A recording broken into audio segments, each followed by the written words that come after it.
Okay. Oop.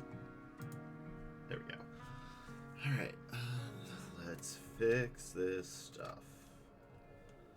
Welcome, everybody. Refresh. Is this the right button? Okay.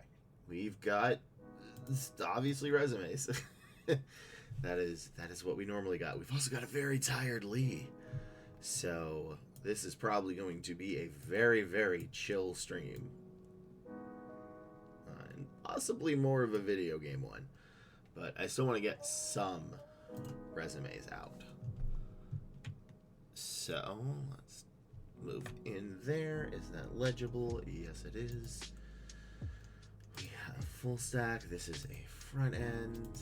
No, they say full stack.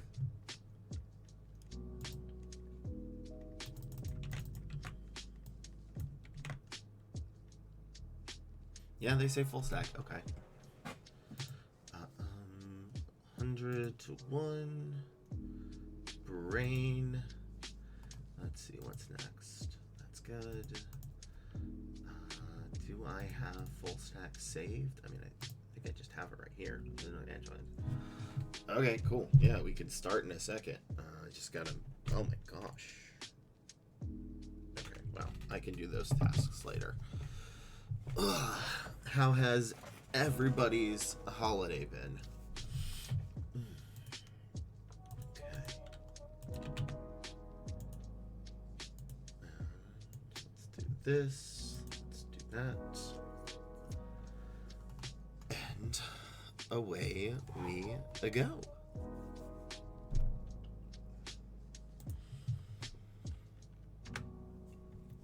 For the last resume of this video, we've got a full stack developer resume.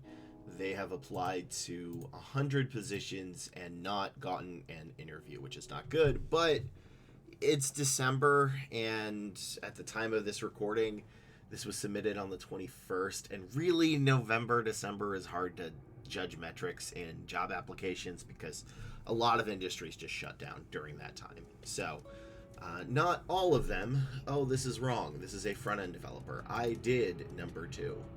This is done. I'm going to redo this video.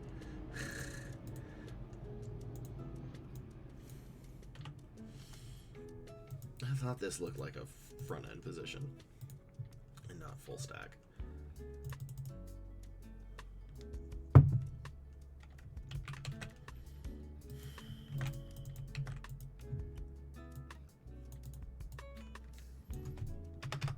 Okay.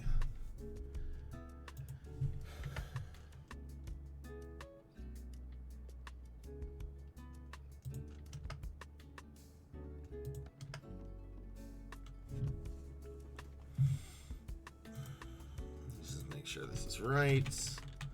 I'm gonna double check that.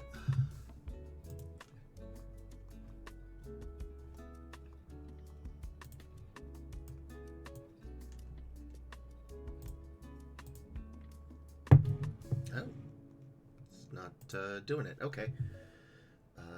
Front-end developer jobs. There we go.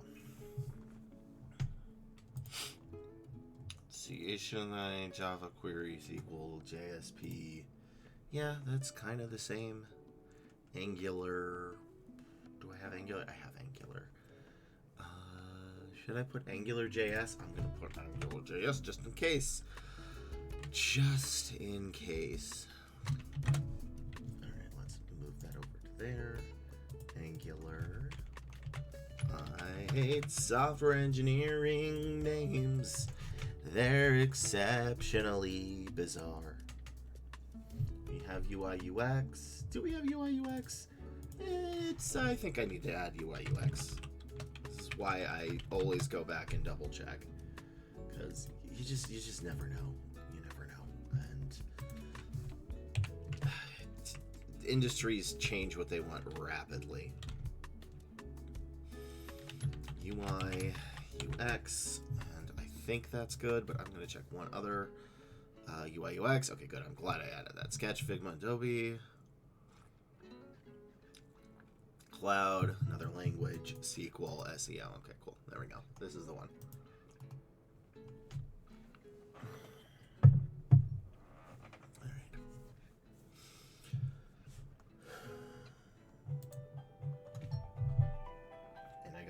Random call. Hold on a second. Hi, this is Lee speaking.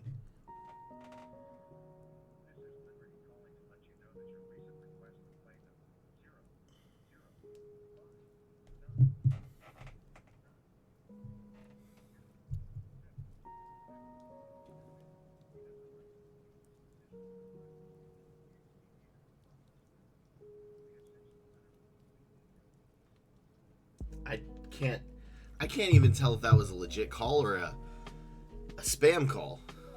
Okay. Oh, thank you for the follow, Dylanem Dragon. That is a hard name to say. Thank you very much. Let's do this resume. Alrighty. Brain. Super tired recruiting. Away we go. For the final of this video, we are going to look at a not full stack developer. That is incorrect. Sorry about that. Forgot to change it. It is a front end dev. So what we're going to be looking for in a front end developer is JavaScript, React, AngularJS, HTML, CSS, sometimes PHP, depends on the company, SQL, Scrum, Agile, REST for APIs, SEO, WordPress, Git, Docker, Jira, extra languages, that's a bonus, UI, UX is good, and anything related to the cloud. Those are what we're going to be looking for. This person has sent in, it looks like 2 resumes, so that's not enough of a sample size, but let's check out the resume. So we've got immediately their cell phone company, which is, well, no, this is a contract, which admittedly is, and cell phone company, it's tough because this doesn't really work for backend, but I do know specifically that a lot of UI, UX, and art positions in general are contracted out. So this might be one of those like cell phone companies doesn't really apply as a red flag here, although it is better if we can, do a non-cell phone. But let's see what they got. So the develop marketing websites for businesses. All right, I want to know what businesses. That is important. Using, HTML, CSS, JavaScript, React, Node, Angular, Git, Scrum, Agile, and Figma. Those are all the keywords. Grew website leads for business by 15%. Those seem like 2 different sentences. Every bullet point should be a singular sentence. Even if it is, so here's a little bit why I'm not, this is not a bad sentence because it has what you need up front. I am a little concerned though, because it says develop marketing websites for using. I want to know what kind of websites, right? Like if you are doing contract work or you have your own company, you want to show who you worked with, because if you worked with Billy Bob Billerson, who is 2 streets down and has, owns a house and that's it, which admittedly in this economy is impressive, versus working with, say, Nike or Google, that's very impressive. So it depends on who you were working for, right? Because did you grow all of them by 15%? Built scalable UI components using Tailwind, Next, TypeScript. It's fine to speed up front-end development, reduce design development time for future website projects by 30%. It just feels like these are tacked on. Refine UI components for cross-browser compatibility and compliance with web accessibility best practices resulted in a 25% increase. I mean, everything has a percentage, which lowers it. I don't like every sentence using a percentage. So here, as a self-owned, not cell phone, what you can do is say, did the client ask you for more work? Did the client say, this is phenomenal, thank you? Did they send you a kudos? Because just saying, the marketing director of Nike sent you a kudos after what you did for their website is very impressive. But 15% is not enough, because what is it compared to? Was it 100 people normally got traffic to that website and you got 15 extra people, or was it 15,000 that you got? Like, it's not enough of an information. I do think the keywords are fine though. And it's just the way you bragged about this is not really great. Made $60K in annual recurring revenue by delivering 30 plus for businesses using Tailwind. Like, again, that's okay, but what is this? So here's also the problem. 60K in revenue compared to how much what they were making before. Like if they were making $2 million, $60K is a drop in the bucket. If they were making $5, $60K is phenomenal. So yeah, and I don't know how you made them $60K. You'd have to describe that. That's kind of my issue with this resume in general, is you don't describe enough. You're almost there, and I don't think this is a bad resume. I don't want people to think like, oh, it's trash. It's not. I don't think it's a bad resume, but you keep throwing stuff in that's confusing me and the recruiter, and it doesn't give even the hiring manager something to talk to about, right? Like, develop marketing websites for businesses such as using which you do have. Those are correct. Although truthfully, there are too many here. This is you want to spread these out a little bit. HTML, CSS, and JavaScript should be in a lot of them, but when you are reviewing a lot of resumes for specifically engineers that are very keyword heavy rather than qualification heavy, your mind can go numb, and you may miss the Angular, you may miss the Git, you may miss the Agile. So these are correct. I just want better bullet points to put them in, and you should keep the HTML and JavaScript as well. But, like, you know, you could put a few of them down here. That's fine. So, yeah, overall, I think this can get some work because you do have the right keywords, but the brags don't make sense, nor are they what I would be looking for. So, again, I would say develop marketing websites for blah, blah, blah, if they were impressive, using blah, blah, blah, blah, which allowed them to grow business by increasing SEO traffic from blah, blah, to blah, blah. That is important. The context is missing because, in fact, here is a great one. A 25% increase in website traffic and user engagement could technically be one person. If they had 4 people an average a month and you move that to 5 people a month, that is a 25% increase. So when you are showing a brag, which again is fine to do on a resume, you have to make sure the person distinctly understands why it is important. And I don't know why these are important, right? Because again, it could be phenomenal. Driving 15% increase for Nike is amazing. But if it was 4 people and you drove an extra one, it's not. So again, not bad. Also, I don't know if you need any of this.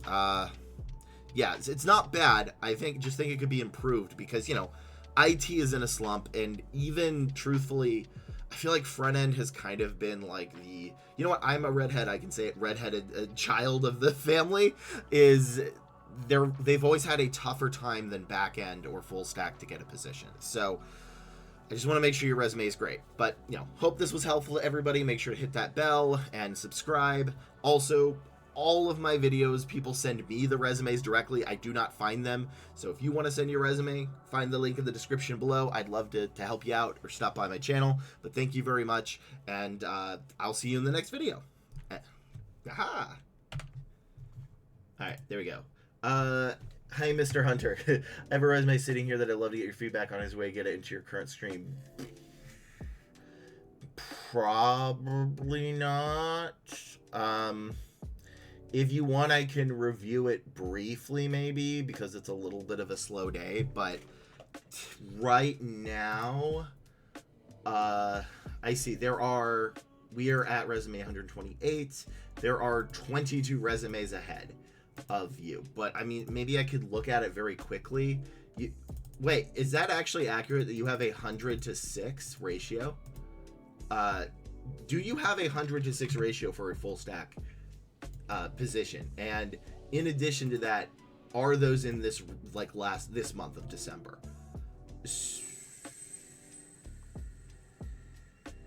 Brain, stop doing that, Lee, because that will matter.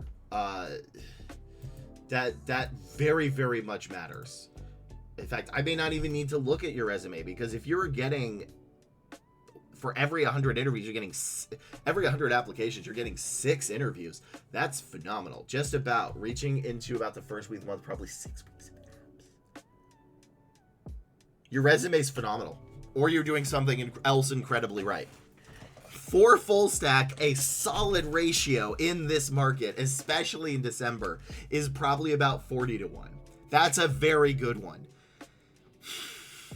Yours is probably, I don't know if I mean, like, I don't, The feedback is probably it's amazing if that is accurate, especially because December and November, I don't know why my dyslexia always goes from reverse. I always go the later months first, which is not correct. It is amazing because recruiting very much shuts down during this time, and people like slam out the final interviews, but it can be a ghost town for a lot of people. So I don't know if I need to review it. If you have gotten 100 applications out and 6 interviews and they are within your market and not scams, especially during a slow month, you probably have a phenomenal resume. That's amazing. So, but it is about 22 away from this, so I might be, if you want, I can maybe glance at it, but it's really good, man. Or woman, whatever gen you are, it's very good. That's an insane ratio, especially in a downturn during November, December.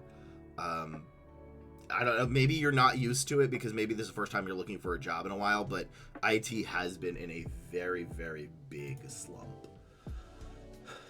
So this is great. Your resume is probably fantastic. That's all I can really say.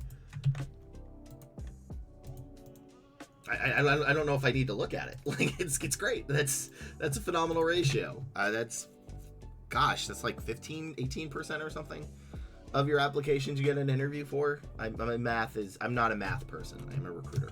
So, I don't know math, but that's whatever math that is, especially because I'm tired and I definitely do not. Sounds good. I've just been binging the videos. It's all good if it falls down the line. Okay, perfect. Just making sure. But yeah, that's phenomenal. Jeez Louise, that's a good ratio. But yeah, I'm glad you liked it. Thank you. And you know what? Is there any criticism you have against the videos or what drew you to them in the first place? I know recruiting, I don't know the social media stuff, man. I'm still learning. I'm still very much learning the social media stuff. So I do know most people do it because they need help, which is fine. But I just want to try to make it better for everybody else as well. So that was 138.4. This is an accounting director. Wow. It's not a bit of a sample size, but accounting's pretty hot right now. I don't know if the director level is hot. So, itchy. Why is this always itchy? I hate it. It's never anything else in my beard. It's just the nose part right down here. Okay, 39.1, no identifying information. Good. Okay.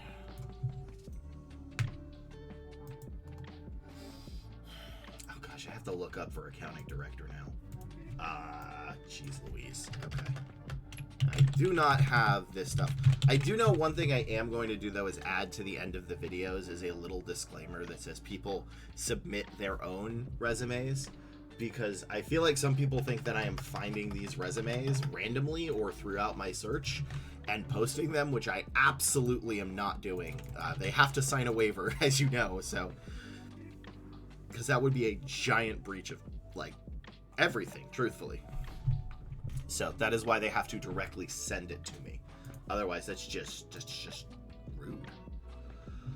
Okay, so keywords and qualifications for an accountant director. You got this, Lee. Let's search. But I am glad you are joining the channel. I'm so bad with names. I'm just calling you the Dragon. Thank you very much for joining the Dragon. I am terrible with pronunciation. And I know the irony of this, I'm severely dyslexic, which shockingly doesn't hurt in reviewing resumes as much as people would think, because a lot of them are written in a type that is easy to read, but I have a tendency of reading a lot of very big words, but have no idea how they are pronounced, so I say a lot of words incorrectly. The hell? Oh, is this for... Okay, that's got to be for something else then. Account director. Is it accounting? Wait, is it accounting or account? It just says account. The Dragon is perfect. Okay, hear a ton about the interview process of tech jobs. You're the only one calling us all out for saying stupid things, not including the keywords. Thank you. Thank you very much. And like, I want to be clear. Hiring managers do the same. Like, I really do think about 40% of a recruiter's job is to bridge the gap between two people. and the candidates think the hiring managers want X, but the hiring managers think the candidates want Y, and our job is to connect those. So I do sort of the same thing to hiring managers that are having trouble hiring. It's just you don't get those videos because they don't want those videos, and you know, that kind of thing. But yeah, it's basically, I do that on both ends of the process, and I think that has actually been my success in the industry, is playing more of a, see, I'll be honest, I really don't like buzzword stuff. I think it muddles the process, but I really do think I do kind of job search therapy because I've been involved in therapy and I've taught others on a helpline before, and it's very similar, weirdly enough, between the two. So, but yeah, not including the keywords is huge.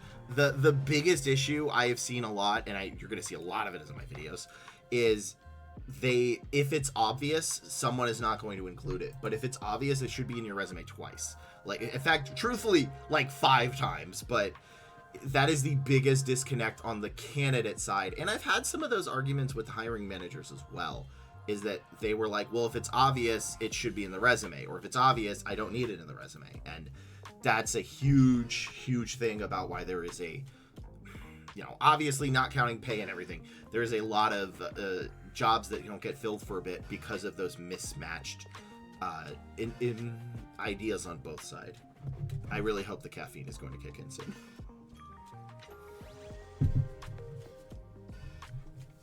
Man, I don't know if this is a good JD to actually keep. Oh, I have the wrong thing on, don't I? Let me, whoops, there we go. Yeah, that's the right one. So, no, I mean, the problem, this is a director level, so it's going to be more of a qualifications than keywords, which is understandable, but usually they're still a little bit more specific. Those were very broad. Okay, this is also not a good description. I mean, the heck? Oh, okay, so this was ported from another one? That's weird. Okay, possible, oh no, position. Okay, here we go. So they are going to look for some management, obviously management. The problem is hands-on versus hands-off, because they're not qualifying that, and hands-on management is functionally different from hands-off management. Both are valid, but they are kind of separate skills. Paid media strategies to create cohesive, effective campaigns. So I would say drive results. Understanding digital platforms. So is this just account director for this is digital platforms? But we're going to do social media in general. So TikTok, YouTube. This is going to be posted on YouTube, etc. Applications of AI. Yeah, that makes sense, actually. Salary range. Account director, marketing. Okay, so this is more of a marketing position. Because, yeah, I don't know all of these by heart. I wish I knew everything of these by heart, but that would be a level of savant that I do not have.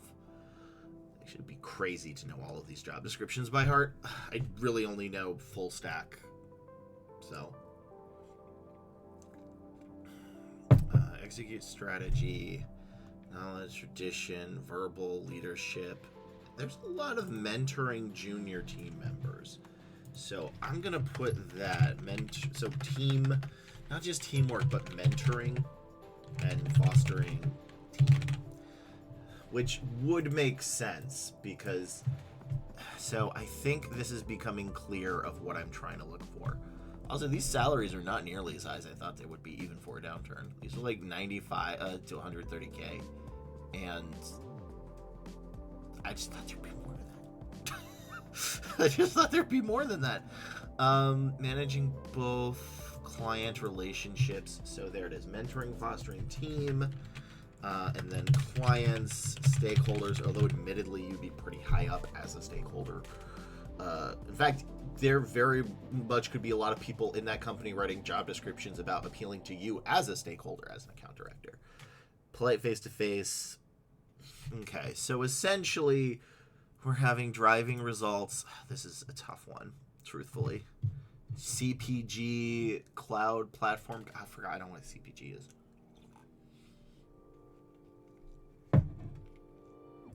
Teamwork. Okay, I think I got this. This is gonna be tough. So, we have an ad in 4 minutes. Boo. God, I hate that because I'm like, I should really do like hour-long ads. Because, not hour-long ads, the reverse of that. An ad an hour. I think I can change the setting to an ad an hour. Dear Lord, I would never do hour-long ads. Although one of my mods would probably watch that. One of my mods I love him. He is my best friend. He likes Stargate, which is great. I love Stargate, which is an older sci-fi show, if nobody knows what that is. And he can watch it without commercials, but he has it on 2 platforms, but prefers to watch it with commercials. So, if you are here, Chili, I love you, but I will never not remember that. So let me do a snooze on this so I can at least do this video. Alrighty, so let's go to the actual video. We're going down a little bit. And is that correct? That is correct. This is 391. Okay. This is a resume review of an account director. And if everybody likes these types of videos, I love doing my resume reviews. Please like, comment, and subscribe. It is very helpful to me, and I appreciate it. Thank you very much. So let's go into this review. And I will be honest, this one's a little bit tough because I actually haven't recruited for an account director before. I've done higher level and I believe like other director levels, but not specifically account director. So take this review with a grain of salt. And in addition, as this high up position in leadership, they're not going to be looking for as many keywords, but they are going to be looking for qualifications. And that is why I have keywords and qualifications, because keywords are obviously just singular words or something that are going to help the recruiters pinpoint it. But for these higher level positions, you're going to have to essentially show why you're good.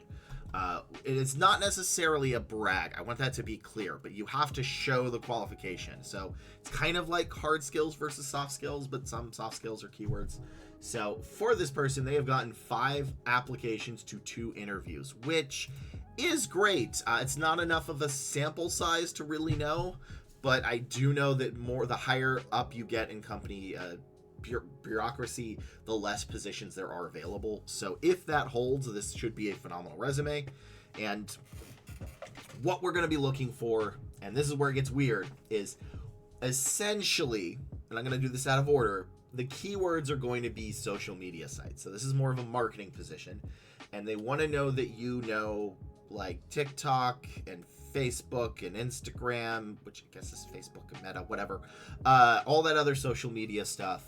They want to know maybe print, whatever, but they want to make sure that you are current of it. You're not going to need a ton on it. Truthfully, a skills section could work for that one. They just want to know that you've touched it before. But the bigger issue that they are going to want is they want somebody who is going to build a team. So you need to showcase not just that you succeeded at the job, but that you mentored others and allowed them to succeed, and you created a cohesive environment for a team. So this is a weird one where you have to put your own accomplishments, but you have to make the others' accomplishments also your own because you allowed it to happen, even if directly you were not directly responsible. So how good are you at hiring people? And let's look at this. Also, client stakeholders, management, a lot of soft skills. So I'm going to be looking to it with that lens. Hopefully that is correct. And this is the few cases for this high up where I actually think a summary sentence is fine, because it's a little thing that keys people in. It doesn't really work for IC positions, I think, but for high level management, this does. Assuming this one's right. So, highly experienced in driving operational safety, sales growth, strategic account management for Fortune 500 companies, with expertise in technology, vendor management, cost reduction, and sales across targets. This I think is okay. I don't know if you need to say highly experienced. Most of them were looking for about 7+ years. So I think you could just simplify this down a little bit. So just like 7+ years of driving operational safety, sales growth, and account management for Fortune 500 companies, which is great. That's good. They like that, with expertise in those things. But I think this should be shorter, or alternatively start with a brag. Boosted company revenue by securing high-level deals with John Deere. I guess we are rivals. I worked for Caterpillar before.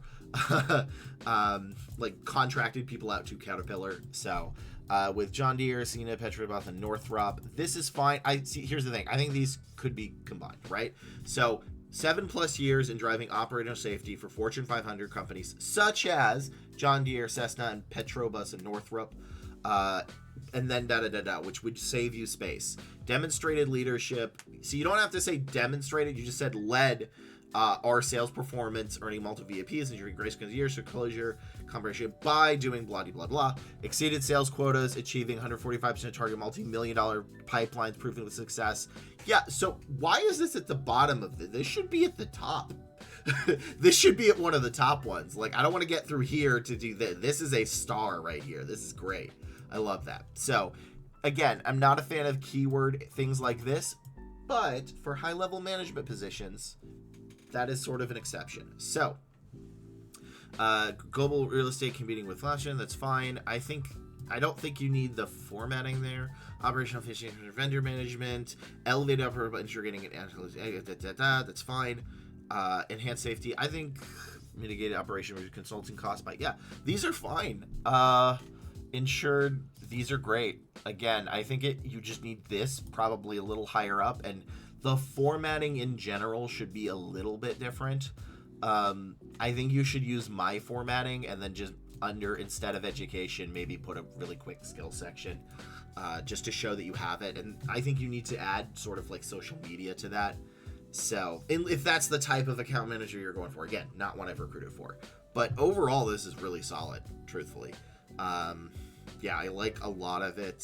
And here it is again: customer acquisition, lead generation, account monitoring, achieve 1 rank as county director. Yeah, perfect. So I think there's some slight formatting issues, and the issue with formatting, and why I'm going to be particular on this, is when you have this blue color and the black and the white, your eyes go back and forth, and you really want people to read this, because this is a position where keywords are not as important as qualifications, and there is a lot of text here, and I think it should be simplified just a little bit. But overall, you've got the right idea.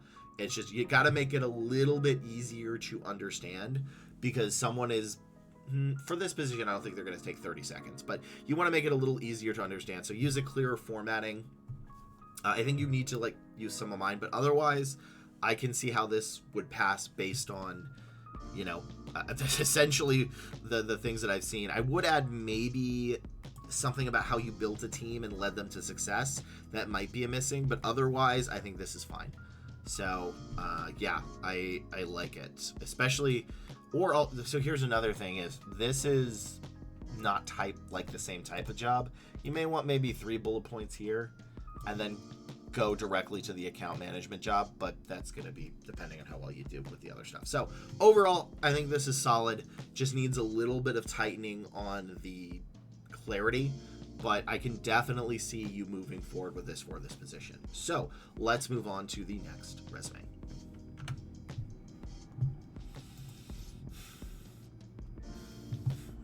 There we go. All right. And then we have an ad in like a minute. Is this sound on right? Okay, good. Which is 39.1.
I know this is early, but I need a video game break. I am tired, man. Alright. Winter Steam Sale is still going on. Interesting. Okay.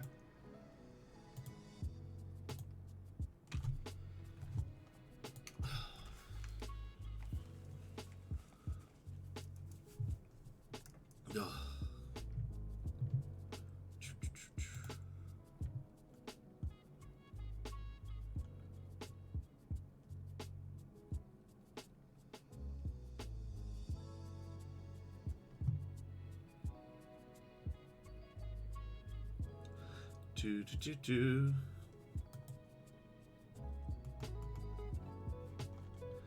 Taking a game break. Do.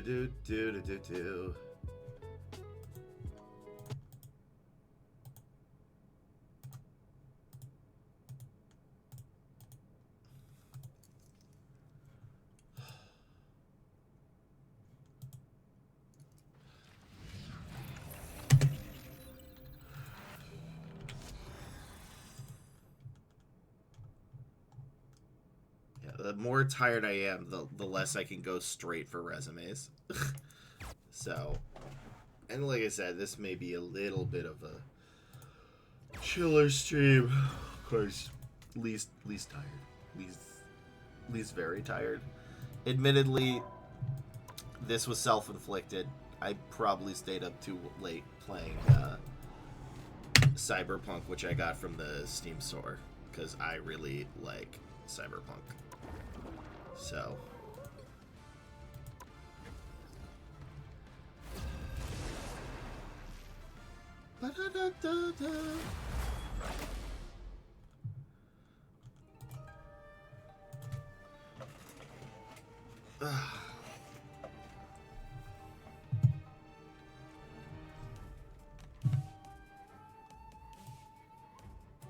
wish I could have two categories because I kind of play two things.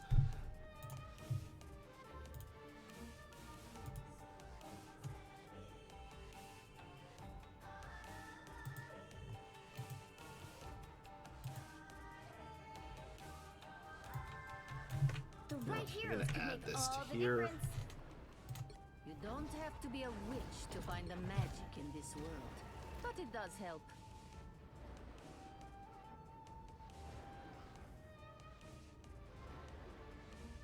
Oh, great. We have no tank. I hate tanks. I guess I'll be Magneto. I just don't like the tanks in this. Exists where Magneto yields.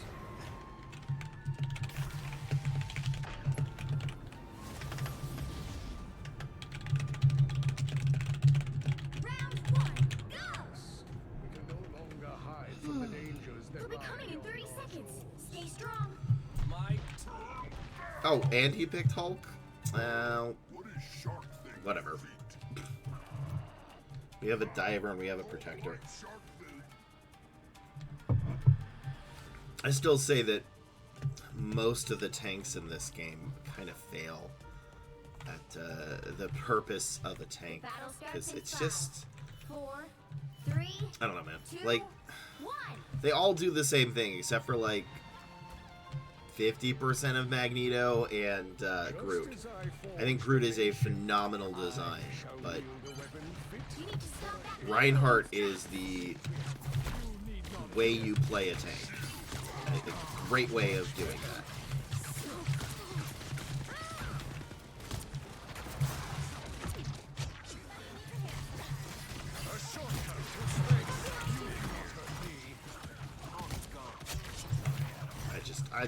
I want more. Like, the heck? Yeah, I get why Magneto is good as a tank. I just feel like the others are just so lacking. Like, Doctor Strange, to me, barely feels like a tank either. He has the shield. That's fine. But that's it.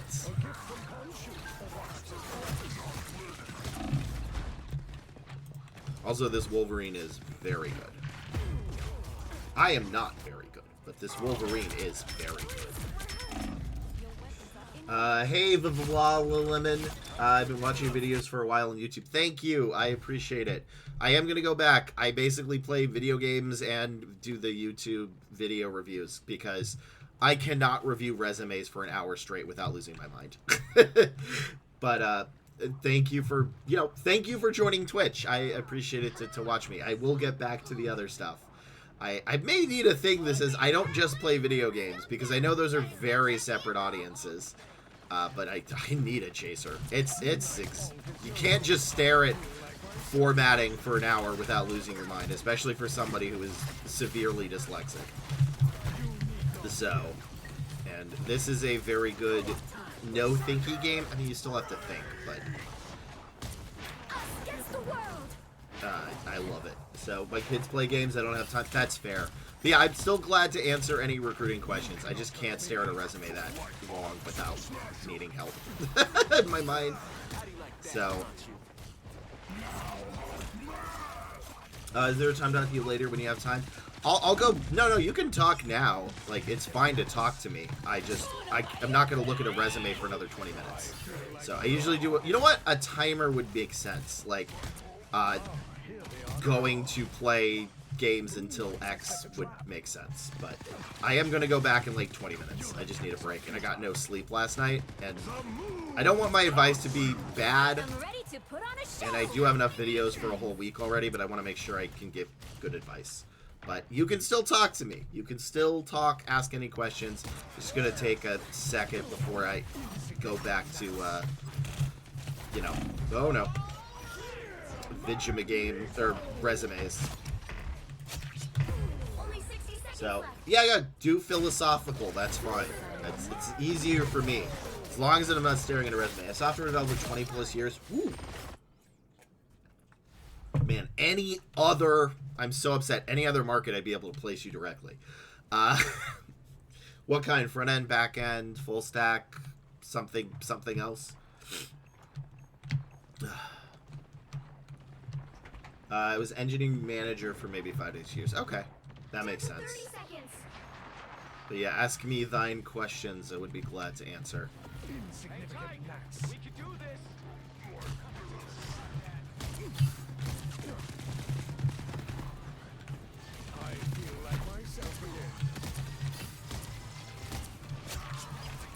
Okay. God, oh gosh. Ah, darn it. But last 8 years, mostly hands-on. Okay, so last is IC. Is there another besides management? I know IC is a code word. I forgot most of backend. Okay. I always forget, what's the management one? I know IC is individual contributor, which is not management. Or is it just management? It's been a hot minute since I looked at those. But yeah, give me your philosophical question. Oh gosh, no, they arrived. You know what, I feel like I should be Moon Knight, maybe? I don't know, what this way.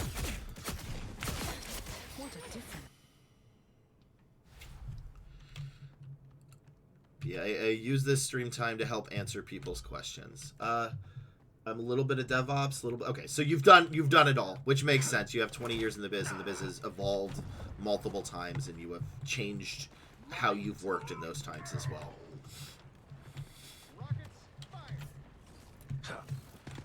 So, oh my gosh, no. Almost didn't make it again. Current position of principal engineer, okay.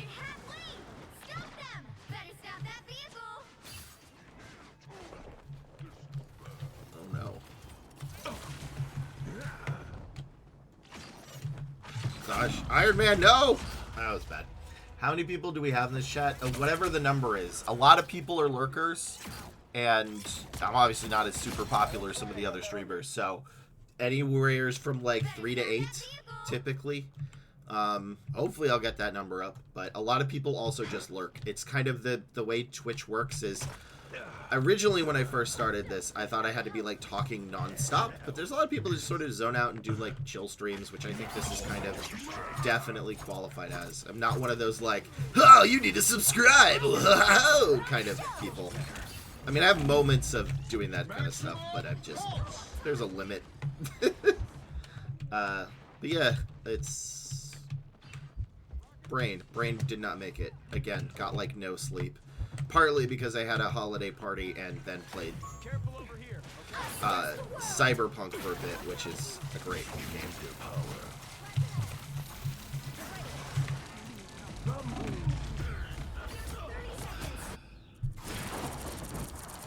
I should actually check this out. How many people... Ooh, I like this format. This is clearer. But yeah, also, this is a weird time in that a lot of my regulars are out of out on vacation, so I know we're probably going to get a lot less, because from my understanding, ad revenue, which I don't get, which is fine, recruiting is where I make my money, drops in this, so I imagine social media is sort of a wasteland a bit at this time in general, but it'll probably pick up again whenever. So I'm expecting lower than average on everything until January, maybe. Just like the moon. Let's see, we had Hulk.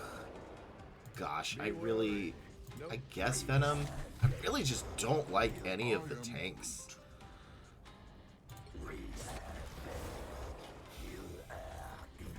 So, oh, what's my... I think I'm still bronze, too. You are actively working in hire recruiter, right? Yes, I am.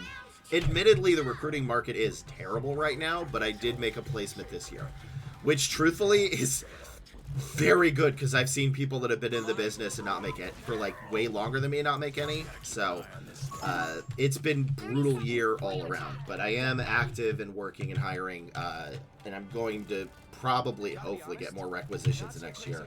Right now is the... Yeah, I'm bronze like 2, maybe. Right now in the recruiting space, this is the no work, but you prep for next year so you're able to hit the ground running phase, which is what I've been doing. Since I own my own company, I've been talking to various EOR companies. So, I can try to do... Oh, God. I got distracted there. I can try to do some private questions, but there's a limit to how much private questions I do, because that's when I, you know, that's where I make the money. Like, these are my office hours. So, I can't directly place you in software engineering right now because the market is garbage. If it was 3 years ago, I could have. Right now, it's probably going to be healthcare and more blue-collar contract positions. Oh, come on, we get her. Yeah, I got her. Okay. So, I'm thinking of switching to AI and ML. It is popular. Truthfully, what is super popular is full stack from what I've been looking at, but... And maybe cybersecurity, but I haven't done cyber. That's a part of the software I haven't done. Where the heck are they? Oh, they're not here. Oh, I should have been Magneto. That's what I should have done.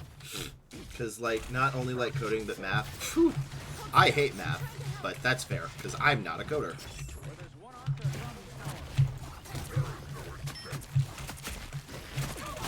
Yeah, I should be Magneto. That's probably better. Damn, that Wolverine's good. So looking at this market, do you think it's a good investment? So here's the problem with that. Whoo boy, AI is, I don't want to say it's a bubble because it's an emerging field, but I don't know if we really know where it's going to be in the next couple of years, and by the time you switch and get good out of it, the landscape may change.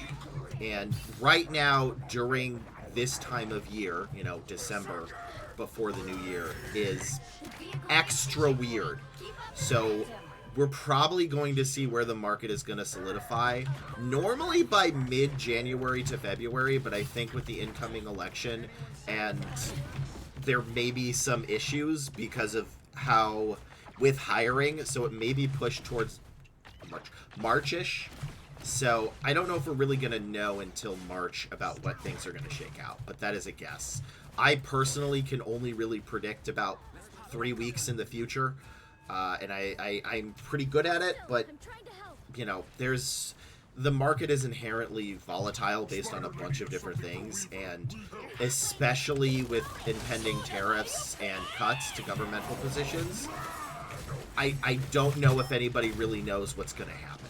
So that's kind of, I wish I could give you a better answer, but everybody, and I think including companies, are waiting to see right now. Because they just don't know.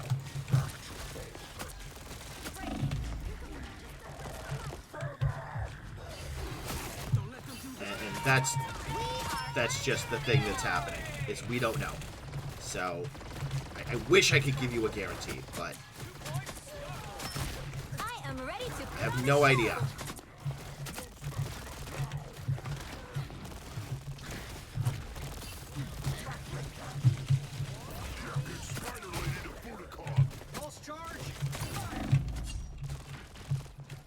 Okay, both tanks don't need to be there. So I hope that answered at least a little bit about your question. I know it fully didn't, but, you know, I'd rather give no advice than bad advice. So you think right now it does not make sense? I think you should, I do think you should apply, specifically because the recruiters that come back in January are going to go through that backlog. So, and a lot of people don't apply because ATSs rank people in the order they came in. So, I mean, it's low, that's for sure. But also the last 2 years have been, yeah, that Wolverine deserved it. He was excellent. The last 2 years, oh, I'm almost bronze too. The last 2 years have been crazy. Let me just say, that's the best thing I can say about it, is it's been kind of crazy. But I should have done it. So I'm gonna do one more match and then go back to reviewing resumes. But yeah, it's right now everybody's on holiday and a bunch of positions are going to be closing down. A lot of positions are going to be moving or changing basically everything, and it's going to be pure chaos, and it's not going to solidify till, again, mid-January at best. So, but the roles that you do apply for that are the same are probably not going to have as much competition, and you will probably be first. So, because a lot of the times what you'll do is you'll push out a bunch of jobs right now so that when the new year happens, you have candidates to this position. Excuse me. So I still think it is worth it to apply, with the caveat that if you need to take a break in your search ever, this is the best time to take a break. So that's how I view this. I hope I don't have to be a tank again. I really do want to get better at Spider-Man. You don't have to be a witch to find the magic in this world. Team up. Ugh, I'm not good with either of those.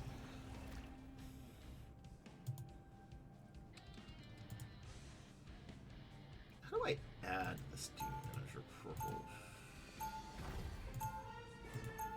So that is how that kind of works. Which in a roundabout way is we're playing wait and see, but it's still worth it, just not as worth it. Which I think in hiring, both on the candidate and hiring manager side, it's really like professional gambling. Like, good recruiters will cause you to win more than you'll lose, but there is a bit of an element of luck in it.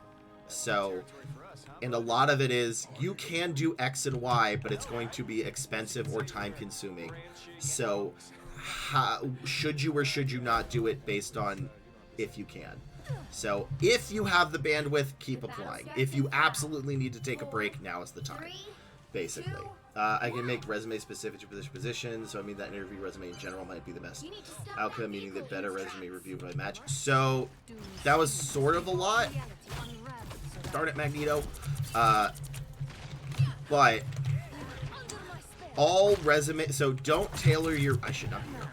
Resumes should not be tailored for individual jobs. They need to be tailored for the job description, which very much is, tailored for the, gosh, I'm tired, for the job title. They need to be done for the job title. Do we have a tank? We need another tank. So if you are applying for a back-end Python developer, you should be able to use that resume for all back-end Python developer positions. But it may not be good for a back-end Java or full stack. Oh, max canceled. Okay. So I mean, in general. Yeah, so that is what I want you to do, because there is a very good reason that you shouldn't customize it for every job.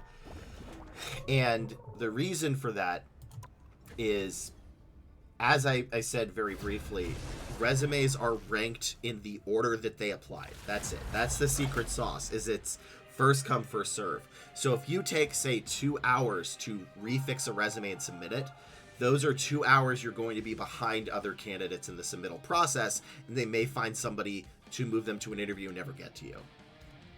I like making stress in the resume and the things potentially Portorial is interested in. So, again, that's kind of why I would caution against doing it to every position, because make all the difference. You may actually lower your chances. Now, it's going to depend on the type of position you're going to do, but you need to make a job-specific... Oh, there. A job title-specific resume. Because that way, if you see... Like, here's the two things, right? You see a job, you apply for it. It took you an hour to apply. In that process, 30 people applied. So you have 30 people ahead of you. In the other one, you took your time to code it for the specific job title, and it took about, let's say, I don't know, 2 hours instead. You have then another 50 people ahead of you. So the difference between the two is massive, because if a recruiter finds enough candidates to fill up the hiring manager's schedule in the first 20, they may never get to your resume. So let alone if it's in the first 80. So in terms of a LinkedIn application, the speed matters. It's both. There is no overarching one thing matters the most. You know what? In recruiting, this one thing will get you a job. It's never one thing. The one thing is there's never one thing. It's both. Quantity and quality of the application matters. That's all there is to it. Quantity and quality. If you're missing in one, you will fail. If you have the best quantity resume, you will probably never get a job, even if it's great, because you're too behind or maybe the position gets closed. If you have the best quantity, it's not going to matter because your resume is just not formatted correctly, and you're going to get declined. So it's both. That's why you do it for the job title, so that you could apply to, as an example, every back-end Python position. With software engineering, it is a little more specific, so it's like back-end and the primary language, but the principle holds the same. So you need both, and that's why you need to have a quality resume for a job title, and then use that to apply for the speed. I mean, yeah, look, here's the biggest problem is, obviously, directly knowing the hiring manager is always going to be the best way to get a job. That's just the facts, but most people are not going to know that. And I've seen internal referrals not get the job. So, it's... For everybody else, there's MasterCard, but for everybody else, this is how you have to do it, because it's not going to work. So, I've used a referral to get in the front of the line, but they paid too poorly, yeah. A referral lets you skip the resume process, and I fully admit, yeah, that's very beneficial, but there's no real advice I can give you on knowing the hiring manager, because you either know them or you do not. So, if you know them, yes, leverage your... Sorry, I hate the word leverage. Leverage your connections, but if not, you're gonna have to, you're gonna have to apply like everybody else, and that is what my advice is for, because I don't know how to teach people networking, because it's kind of a, you either have it or you don't. That's all there really is to it. So, you have it or you do not have it. Hence what my advice is on the second part of the process. I almost never fail on-site interviews face-to-face. Yeah. And that's good. That means your interview skills are good, because the resume isn't the only process. It's just a key part of it. But need to get to that stage? Yeah. And yeah, if you know the hiring manager, that's the best way to do it. But I don't know how to tell somebody to, hey, you know what you need to do? know the hiring manager. So that's what you have to, you know. Ugh, I didn't get him. Oh no. That should be sufficient. So that's why the resume port is important. I kind of like Magneto. I just still think he's... all the tanks are so generic in this game. So... well, then I guess that... so here's something you can do on the phone interview, which is a generalized tip. Oh, I hit him. Whoa, I got him! That was unexpected. So, if you smile while you're talking, it matters on the phone. Don't do this in person because it's going to be creepy, but... like, this is me not smiling while talking. This is me smiling while talking. Even just, you know, smiling while talking adds a little pep to your voice that you don't have to try. So if you smile while on phone interviews, it can be very beneficial. So, it may have gone too deep here. So that is, man, I have not shielded any of my allies. But I guess it worked. So, yeah, smiling like this. Again, don't do it in video because it's just going to be like all the time. So make sure they can't see you when you do it. But if that is the case, that might be one of the reasons. I should learn Doctor Strange, but I don't like Doctor Strange. This is a... I feel like I need a dive. Right, after this, I'm going to use the restroom, and then I will go back to resumes. So. But yeah, that's a key factor is into that, which I did learn from my brain. I learned from my helpline days when I taught people how to do well, helpline. Oh no! I changed all my settings by mistake. Oh no, everything's on the wrong direction. Oh gosh, no. Oh gosh, okay. Oh no, oh gosh, I screwed up on the back end. Ah, gosh. Okay, let me do chat. This should be moving over here. Let's move this over here. I'm panicking. Okay, there we go. That's better. Okay. Do you think switching back from IC to management is a good idea? I don't know. I mean, it depends on what you want. Like, that's kind of the issue, right? Like, what do you want to do? Because, oh gosh. Oh no, I'm gonna die. I feel like it's impossible to find a managed position without personal connections. No, it's just the resume is functionally different. Because this is again a job title thing, is are you going for a hands-on manager or a hands-off manager? Because both are going to be different than a IC contributor. And that's the IC contributor. An IC, that's just unfortunately the thing, is they're going to have very different job descriptions than each other.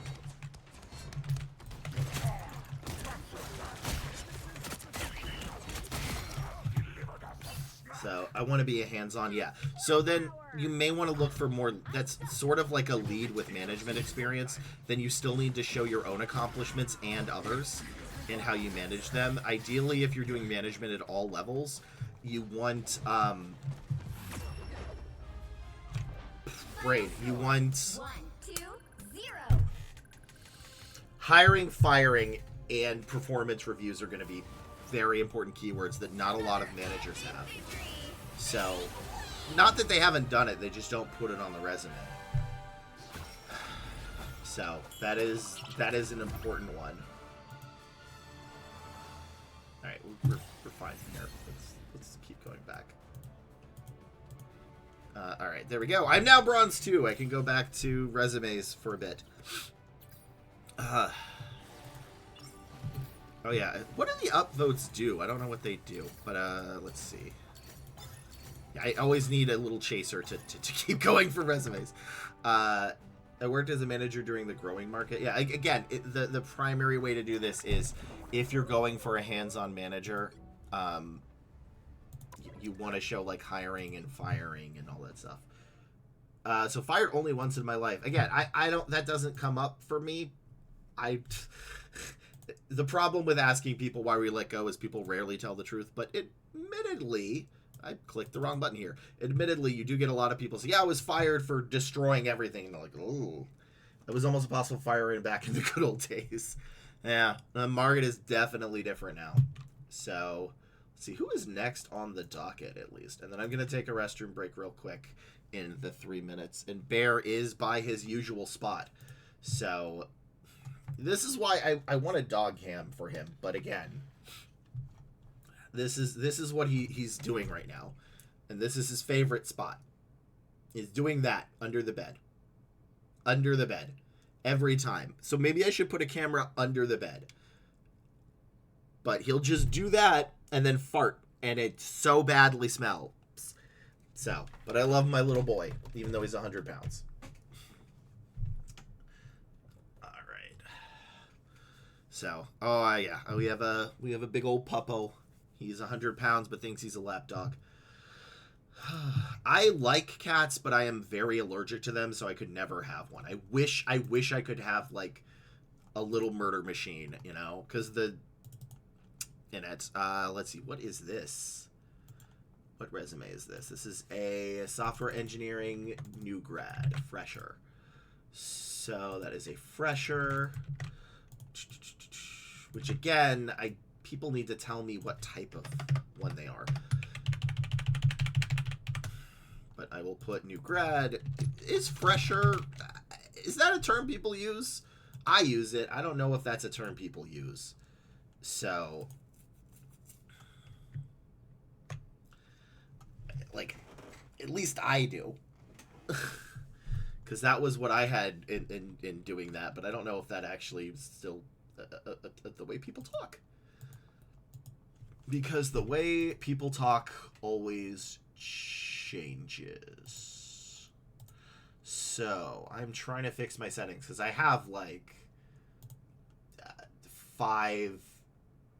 We have like a minute before the ad.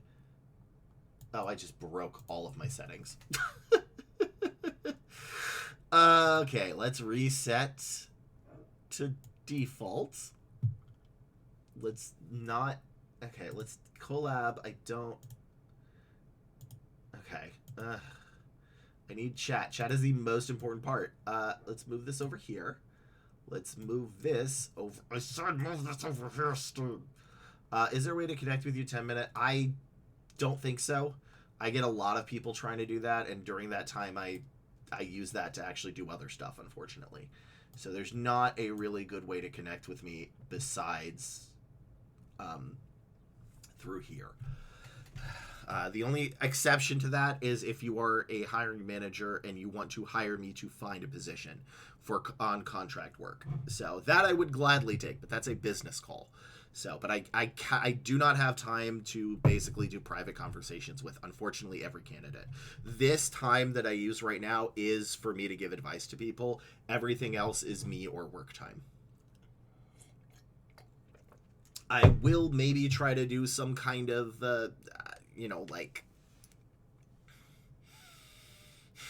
like other more personal coaching, but I don't charge for this, and I don't want to because I consider myself a recruiter, and I don't think recruiters should charge candidates ever.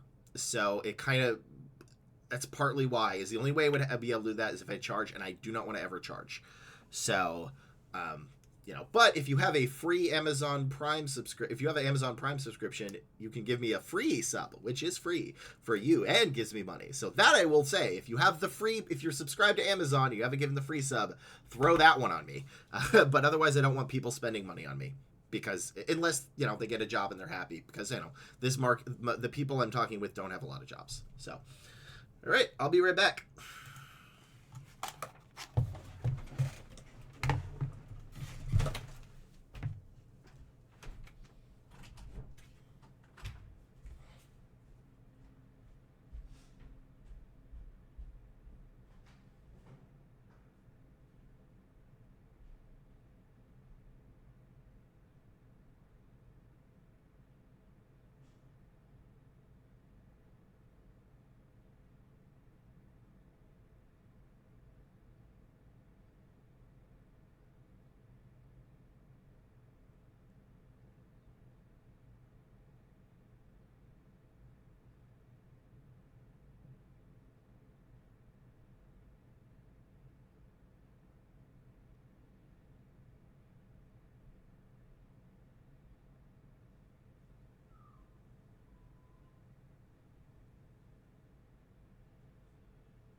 little doodads here. How do I undoodad? Yeah. All right, I can invite guests. Permissions. Oh, that's interesting. Okay.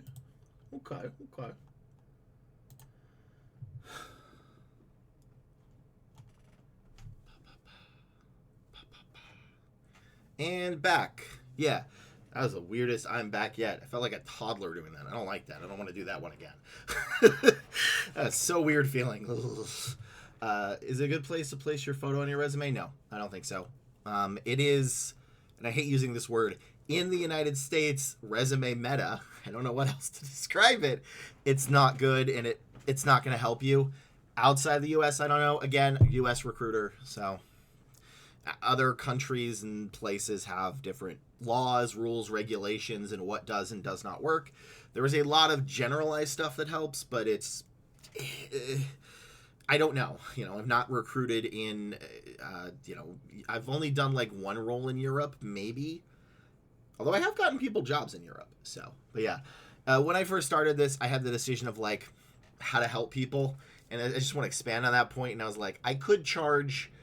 I think $500 for a personalized resume and a one-on-one, and I just didn't want to do it because at the end of the day, I consider myself a recruiter more than a career coach, which this is career coaching, truthfully. And I just, as a recruiter, ever charging the candidate just feels wrong to me. Now, there is an exception with staffing because technically you have a different amount of money between the two of them, and that is the one time where the recruiter is actually incentivized to not give you as much. But even then, that's a different story, and I've done that before, and staffing I'm going to get back into. But I still want to make sure the deal is good for them, because if it's too low, they're going to leave, and I'm not going to make commission, and that's quite the thing is. And my view is always going to be, in a negotiation or in a deal, both parties need to win.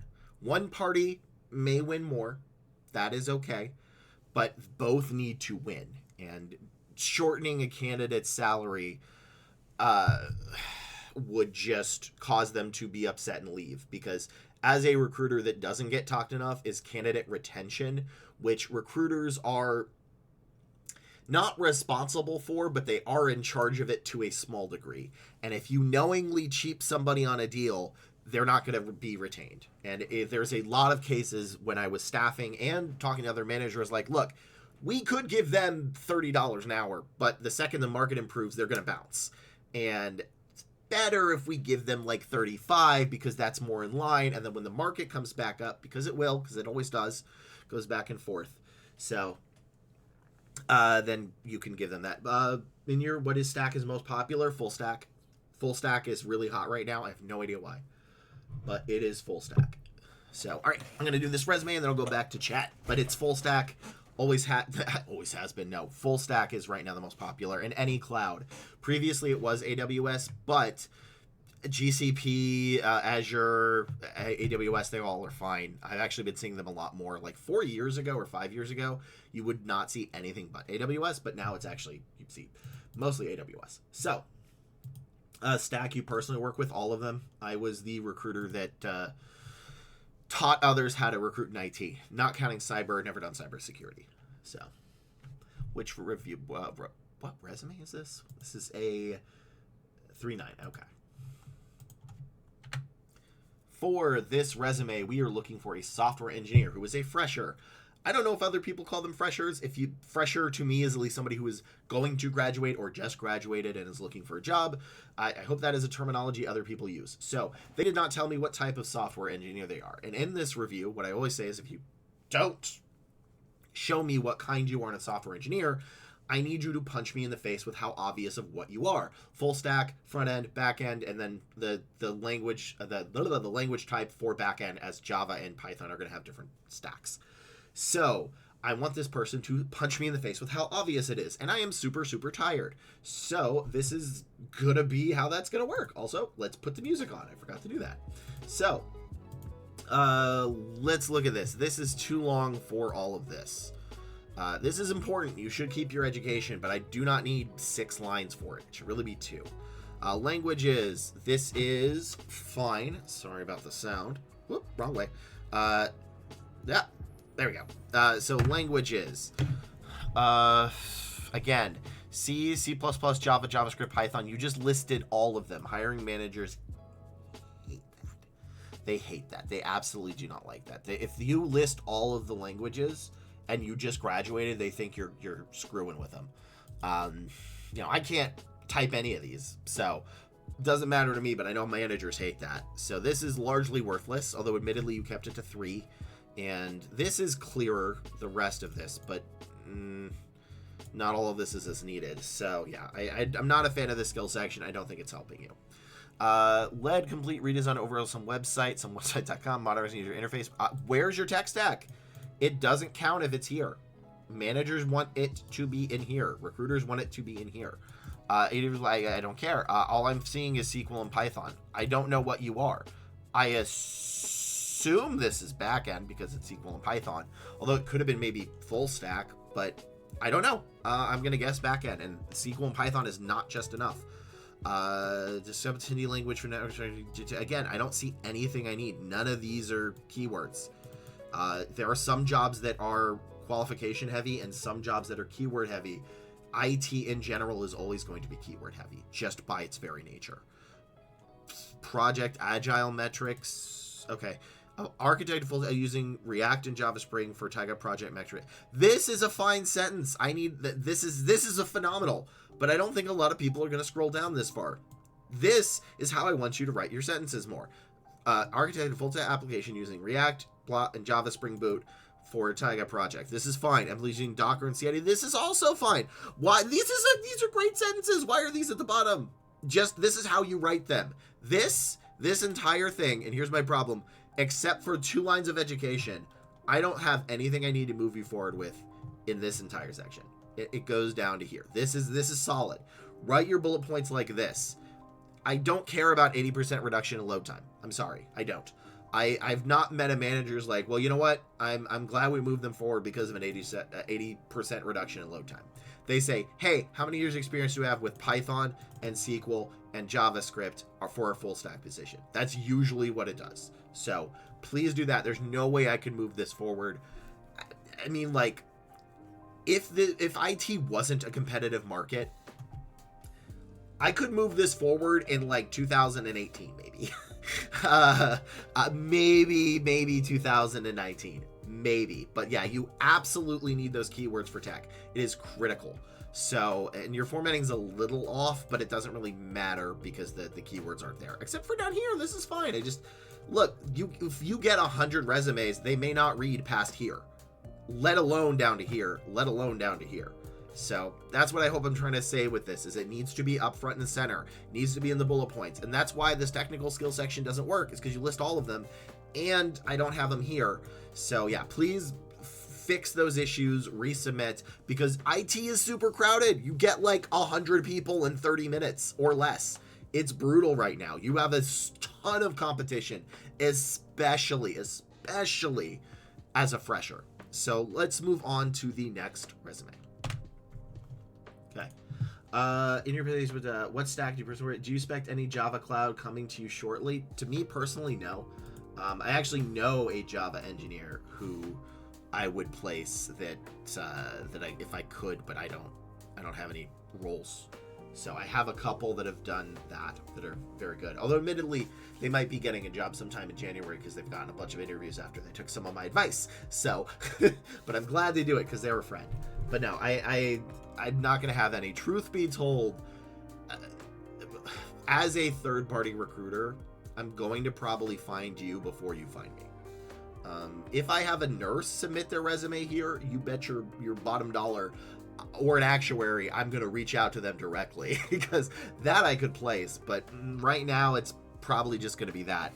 And if I do have a full stack or Java engineer, I do know how to look. So not saying I wouldn't look through this because it's, people would be happy with it, but that's just the market right now. So 39.2. That is 39.2.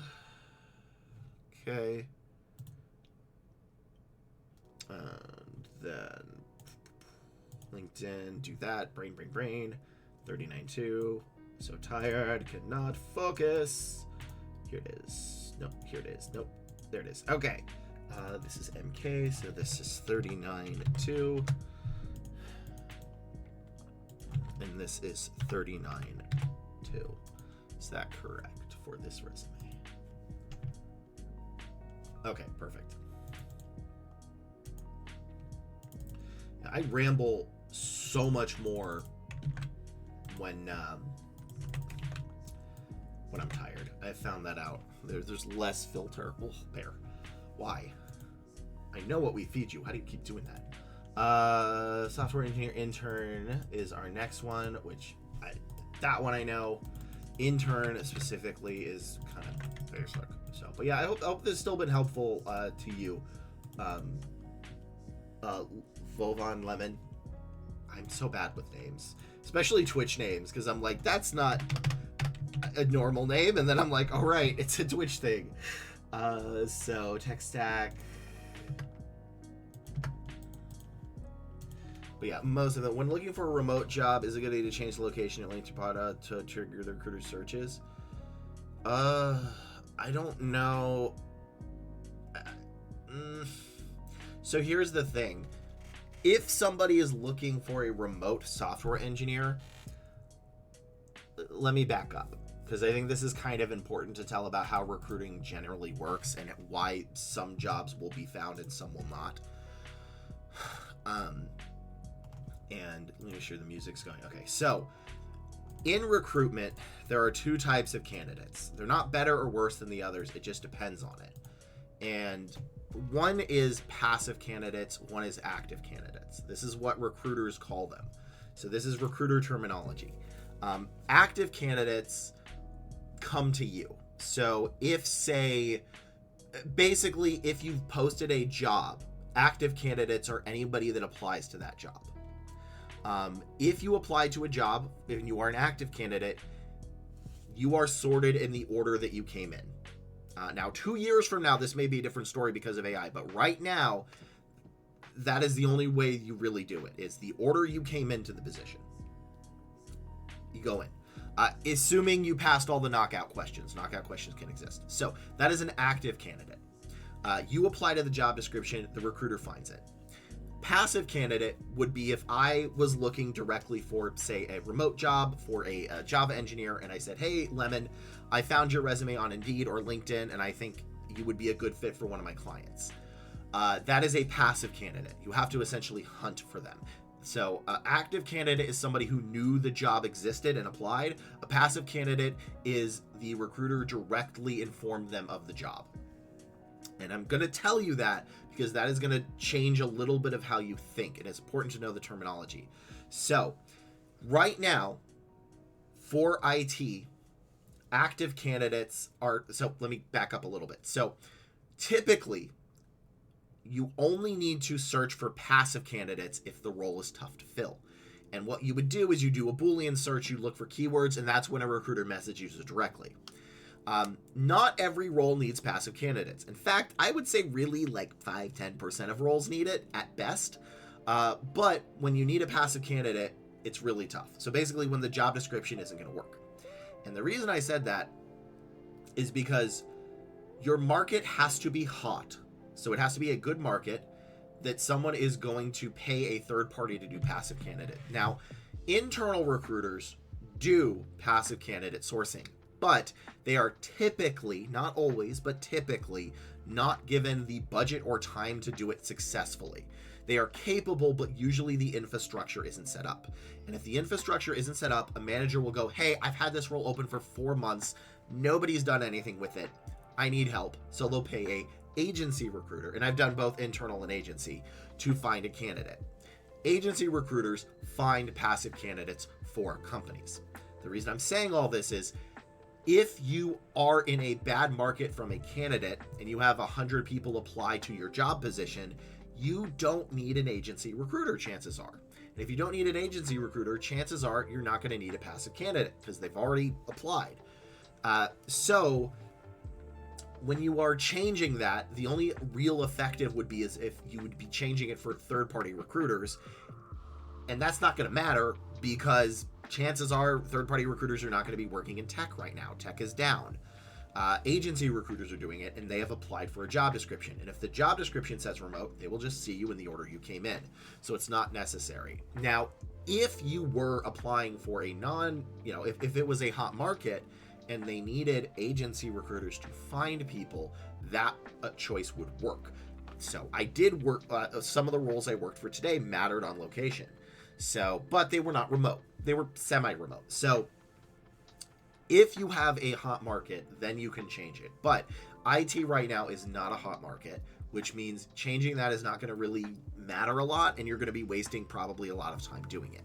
So I hope that explained it and sort of the difference between active and passive candidates and why certain things work at other times, because functionally how passive candidate attraction and active candidate attraction work are not the same at all. And typically the recruiter that does one is not going to do the other. Now, there is a huge fight amongst recruiters of which is better, and they're like, oh, because you do passive candidate, you're whatever. Oh, you do this, you're that, whatever. And which is kind of a funny internal rivalry, but I've done both of them and I kind of know the business of how that works.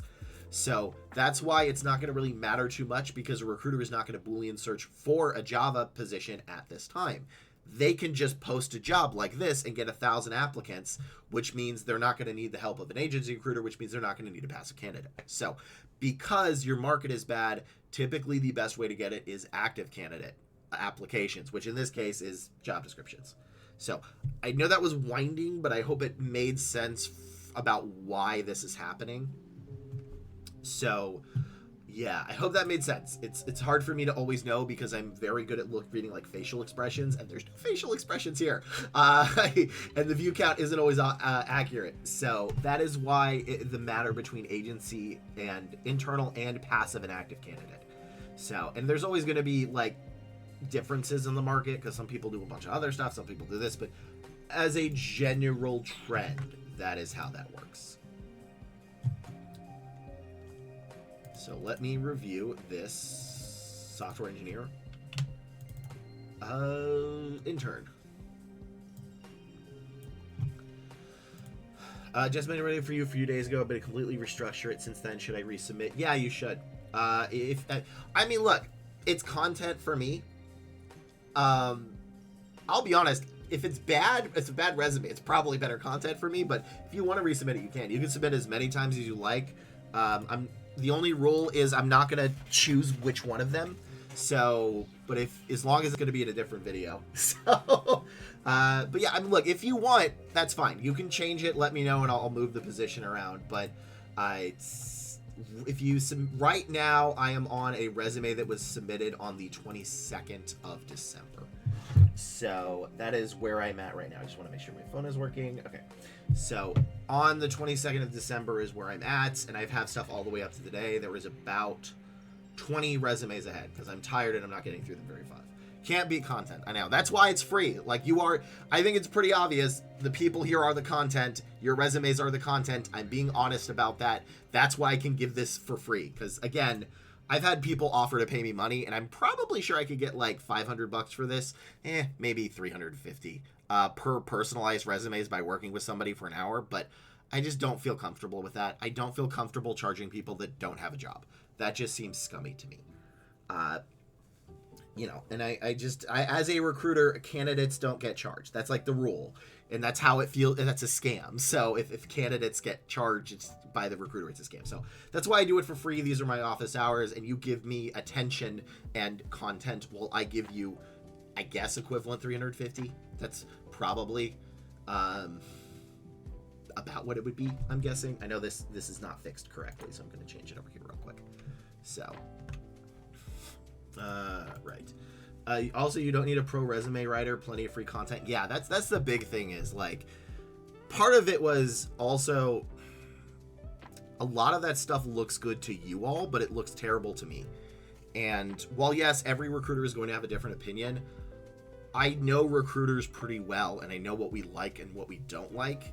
And a lot of the times, a fancy, flashy resume is just going to get rejected. Honestly, I don't think there's any part in the most common myth is, how do I wow you, Lee? What resume do you see that wows me? And I think I did a video of that like the last week, which is probably coming up this week. The boring ones, the ones where I don't even like, where I don't notice it, that's the best one. The boring basic resumes are the best resumes, and the flashy you get typically the worst. I'm not a believer in that the nail that sticks out get hammered, which I think is a Japanese idiom. But in resumes, it's very true. You don't want to stand out in your resume. It should be easy. It should be like a government form. The ones recruiters praise are the ones where like, oh, thank goodness, I can immediately see it. Boom, boom, good move. Then we go to the next. So let me do this resume and then I'll go back to chat. So, let's see. Also, for Penny Zex, I just got the name. I'm sorry, the camera's spiked. Penny Zex. It's a funny name. I'll get back to he broke me. Okay. It's supposed to be a PG-13 channel. Name's fine, but that's funny. And I have it PG-13 because, like, people are submitting their resumes. I don't want somebody to submit a resume, they say something, and then they get fired. Well, at least the worst thing to me is if I opposite of help for this. So that's a funny name that I can't say. So I'm just called Pity. Let me go back to this resume and then I will answer more questions. Funny name. Okay. I'm getting the vapors. Let's see. They have applied to 90 positions. Is that good? That's good. My eyesight is terrible. For this resume, we have a software engineer intern, which, again, makes sense. Like, people just graduated and IT is in a downturn. We're going to get a lot of software people. I don't only do software, but there's a lot of software engineers that are looking for work or internships right now. So, as an intern, specifically for bachelors, which they do have, they are going to look for a basic knowledge of the tech stack, which, again, if you're full stack, TypeScript, JavaScript, if you're backend, Python, Django, or Java, and it's been a bit since I did Java, I forgot the other libraries or whatever they're called, REST APIs and SQLs are good. And then the ability to work well with others and takes direction and criticism, because quite frankly, a lot of the software engineer resumes that get sent, it's all on that. And then they interview them, and the manager's like, they screamed at me during the interview. So soft skills are very important in a resume, even especially for an internship. Now, a resume that will get you an internship is not the same resume that will get you a job. I want to be very clear on that, so don't use the formatting things for the actual thing, but it works for internships. So, first off, this does not need to be this long. This should be 1 line or 2 lines max.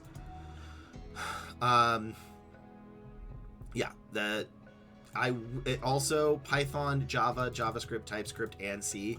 Managers do not like it when you list these all, especially when you don't have a lot of experience, because they think you're lying. They said no one is that good in all those skills. Excuse me. Sorry about that. I have acid reflux. But yeah, Python, JavaScript, and TypeScript would be fine. Java and whatever the other ones for Java are, and also you wanted to add HTML and CSS to the JavaScript, and C, C+, and .NET would be fine, because I think .NET is for C, but you don't want all of them, so I don't think this is useful. And here's sort of my problem, is immediately almost all of this is not useful. You do need your education, but you shouldn't have 5 lines of it. Also, you have applied to 90 positions and not gotten an interview yet, which is not good. Although, admittedly, again, November, December is kind of chaos for that thing, so you can't always trust the metrics during that time. But facilitated the adoption of Git. What? Okay. Can't you just say used Git to create a centralized repository? You don't need to use CorpoSpeak. CorpoSpeak is actually bad in a resume. Except maybe for higher end manager positions, but that's iffy. And guiding the team in pushing code, improving collaboration and code management. Collaborate with clients. This is almost good. I don't mean to be mean with that. You're kind of missing things from these sentences. So first off, not a huge fan of your formatting. This is fine. These formatting is fine. I'm talking about below it. There's too much bolding. It takes away from everything else. But let's focus more on the bullet points, because you can just look at my website to see how to actually format it, which is not going to take a lot. It's mainly just unbolding a bunch of stuff. But like, used Git to create a centralized repository where I guided our team to push code, which allowed us to do X, right? That would be better.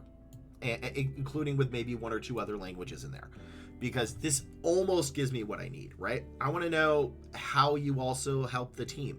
And we're not necessarily looking for leadership. You can just work on it. But like collaborated with clients, just say worked. I don't like the word collaborated with. It's so fancy. Again, boring basic is how you kind of want to write a resume. Worked with clients to refine UI, which you can actually use UI, UX for this maybe.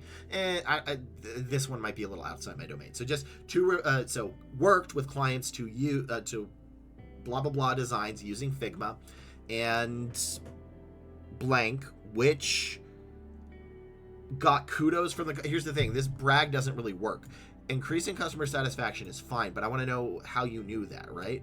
Did you get a kudos? Like, if you just said worked with clients to refine their interface using X and Y, where after finishing they sent me an email thanking me, that's a fine brag. But increasing customer satisfaction and reducing development time by 50%. That's so random. I mean, development time by 50% is fine, but I don't have a metric for it. So, develop a front end as part of the project created e-learning platform as part of using. That seems formatted wrong. Focus on design and user experience. Again, this is not bad. It's just you're. It's hard for me to even how to change these because you corporatized your language so much, and it's not the correct use of the corporatized language as well. The languages I know are English and Corpo speak. But this doesn't really sound like how you would speak corporatized either. So I think you need to simplify these, add a little bit more of the tech stack into these, and then I want something basic about how you worked with the other people, right? Like worked with 3 other internships where we did X and Y. You are an intern. You were not expected to be the best of the best, except for master's internships, which is different, but this is a bachelor's. So applied token, yeah, I don't know what any of these are. Yeah, this doesn't matter. NLP does matter. That can matter. Develop machine learning, that's fine. Again, so here's the problem. The ones that show the keywords don't have the keywords. And the brags that show that you worked well with others don't really show that you worked well with others. You're almost there, though. I think you just need to change the language a bit. I don't think I could move you forward really with an internship because it's very competitive, but I think you're very close. Like, if this was a grade, this is like a D minus. Like, it's not like the worst ever, but there's definitely stuff you need to improve to get to the next level. So, and because you've had about 90, I can see that's probably why, although November, December is kind of weird with that. So anyway, make those changes, resubmit, and let's move on to the final resume of this video. Okay, needs more bolding. Yeah, always needs more bolding, never needs more bolding. All right, we have an ad in a second or two. I'm going to use the restroom again, and then I will be right back. There's so much bolding. Everybody bold. Don't bold. Please stop. It's not even dyslexia, just that. It's hard to read a lot when you do these in a row. I don't know, is there a remedy for review? I'll tell you in a second.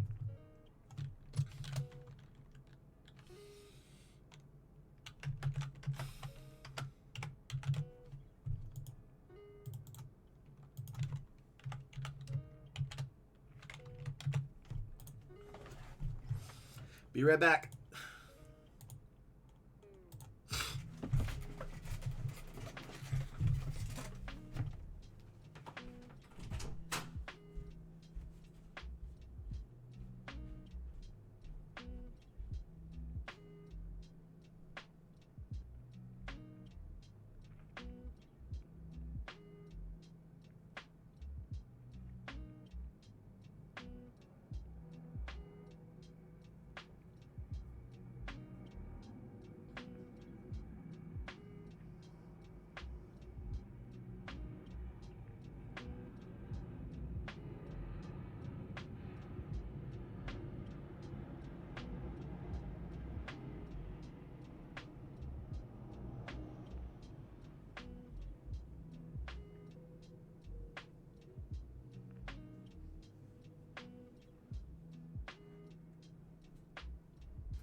Hi, Bear.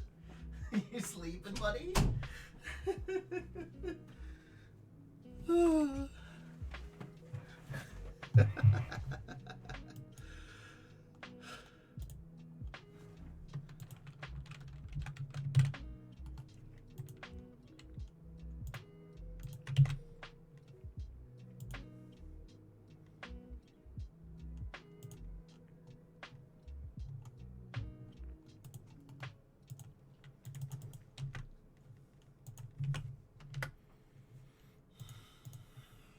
All right, we're back. Yeah, submit. You can submit your resume there. Right now, we have 21 resumes. So if you submit it now, it's gonna maybe be a week or two before I get to it. I'll be honest. Really depends on how long I can go each time. I'm trying to work on my streaming stamina. So, but yeah. Also, there's so much bolding in this. Also, I want to let everybody in chat know. If you subscribe to Amazon, if you have an Amazon Prime subscription, you get a free sub that you can throw my way. I don't want you to pay for it, but if you do have an Amazon Prime subscription and you have not used it, please use your free sub.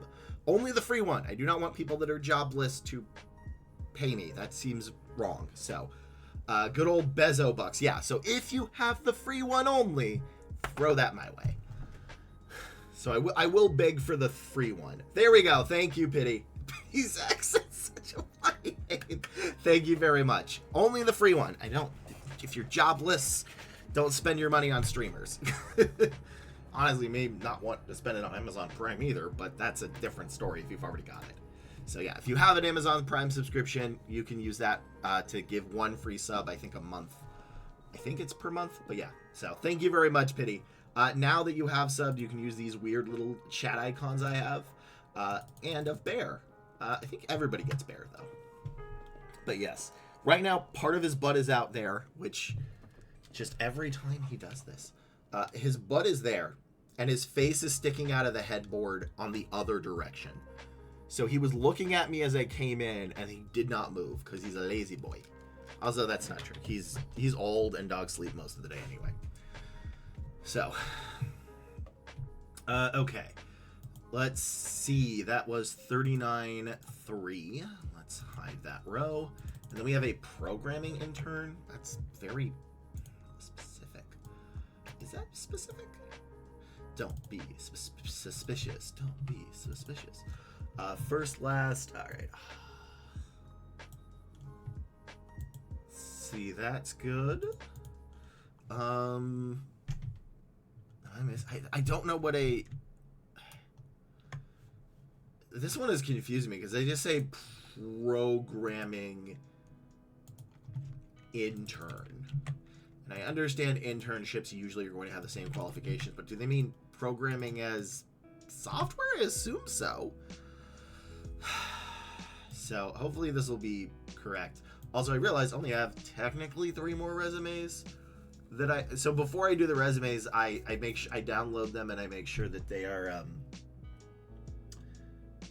oh, this person doubled up. Okay. I make sure that they are brain stopped working. Not showing everybody their information. So I do that before stream typically, but I may have to do it during stream if I run out of these because I was tired and I didn't do it beforehand. So, all right, let's go with this resume, which I don't know what that means. Okay, that's so weird. Programming intern. I've not heard it called that. For our final resume of this video, but not the stream, we have a programming intern. I assume that's like software. I've not heard that terminology before.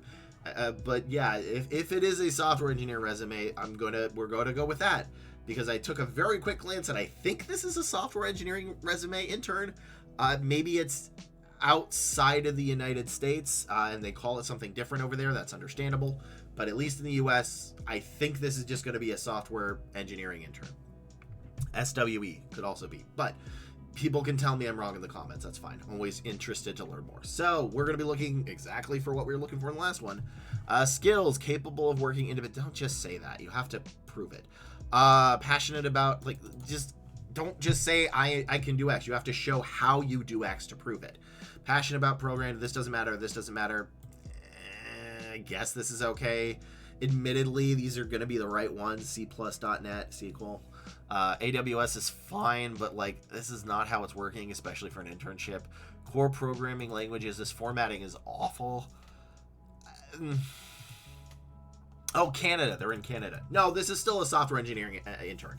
I've looked at a couple of Canada recs. So this just should still be... I think this is just a C+ or C# type of internship. Application visual... Yeah, again, you don't need this. So this formatting is all over the place, which is very difficult to read. And the reason I care about formatting is because in actuality, when a recruiter does this, they have 15 seconds to look at your resume. That's all they have. As an example, I had 35 different positions at one time. I filled them enough to make very high regard, so my managers liked me. At least I hope they did. And I still had 35. 35 was my average, and those were in IT and management and different versions of IT and bioengineering and a oleonucleotide scientist, other scientist, data scientist. So I had 35 different requisitions at the same time that were all in different ones.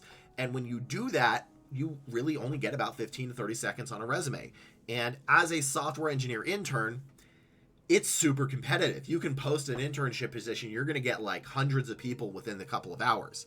So you don't need to, you're going to find what you're looking for, you know. So I think they just see this, they'd see the formatting, and this would waste most of their seconds. They have 15 seconds. It doesn't see it. So now we can see this. Again, this part is fine. Developed a SCAR schema. ETL could be one. SQL could be one. Again, this is not what we'd be looking for. Maybe Git is. Yeah, none of this would work. I honestly think you need to just redo this whole resume. There is a controversial thing is people say you shouldn't have your hobbies on it. I think it's okay. As long as that's at the bottom, if they scroll all the way that down, that's fine. But you are looking for an internship position and you have a 2-page resume. Length of resume, it kind of matters, but it really only matters the first half. You should not have longer than a single... Yeah, you should not have longer than a single page for an internship. And I'm not finding it. So I'm going to need you to redo all of this. Use my formatting. You're going to make sure you're going to add a basic knowledge of the tech stack. You're going to show that you can work well with others, take direction and criticism, and then we can do it. And you're not going to write it like this. The formatting makes it hard to find what I need, and in a real case scenario, I would look at this, I would try, I can't find it, this is not what the manager wants. They want to see how you used it, not just that you had it. So I wouldn't be able to find it here, no. I wouldn't be able to find it here, no. I just know that you have SQL. Then I see here, but I don't see how you used it, and then if I submitted this to the manager, they'd probably decline it. So that is it for this video. Please like, comment, and subscribe, and if you need more help, stop by my stream, which at the current time, I'm still streaming. Depends on, when the video comes out, but thank you very much, and I appreciate all of you being here. I just really want to make sure people get jobs because I want to be the harshest critic you ever face. I want everything after me to be easy because there are real world consequences for not being able to do this, and that sucks. So I will see you all next time. Okay. What is the recruitment process like for recruiters? Feels like Spider-Man meme. Honestly, it kind of is. So the first thing you're going to break it down with, and glad to help Lemon, is are you doing an internal or external role, which sort of plays back into are you doing passive candidate or active candidate sourcing? Is that playing? No, okay. Which matters, but it is very much sort of the same. I will say, though, there is a, therapists don't see other therapists, and that you usually do have somebody that's not on your team do the first stage to sort of remove bias. So that does happen, is you will sort of go to an outside recruitment agency or someone else in the company. If they're a big enough company, they have a specific recruiters for recruiters section. But it just helps sort of sometimes remove bias because there's a lot of stuff that you need to do. So that it can be a little weird, but also depends, again, what type of recruitment you're doing. So, like, if you go over here and you do recruiting, which you're going to see a lot of, recruiter, you're going to say, like, for a contract position, it's really going to boil down to what they want, because there are niches in recruiting. But like technical recruitment, so they want maybe IT. They want maybe startup environment because it can be a little faster than corporate, and a little looser, which is not always good. Then channels. So this reads sort of like what is sort of going to be more of a passive candidate recruiter is what they're looking for, which also is remote and geez Louise, yeah. So, oh, for vets, yeah, that makes sense. So yeah, this is going to be more of a passive candidate recruiter because they're looking for sourcing and outreach, which is basically passive candidate, which is the big thing.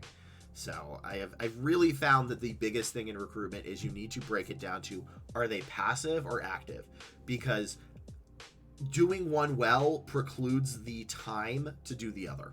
Like one recruiter could do both. I've done both well and successfully, but when you don't have time to do with the volume. So it's usually going to be high volume active candidates versus passive candidate sourcing. So which is less volume but more difficulty in the recs. And people have trouble when they combine them. So let me add this video real quick to my my system of filing, because I need to keep everything correct. This was 394.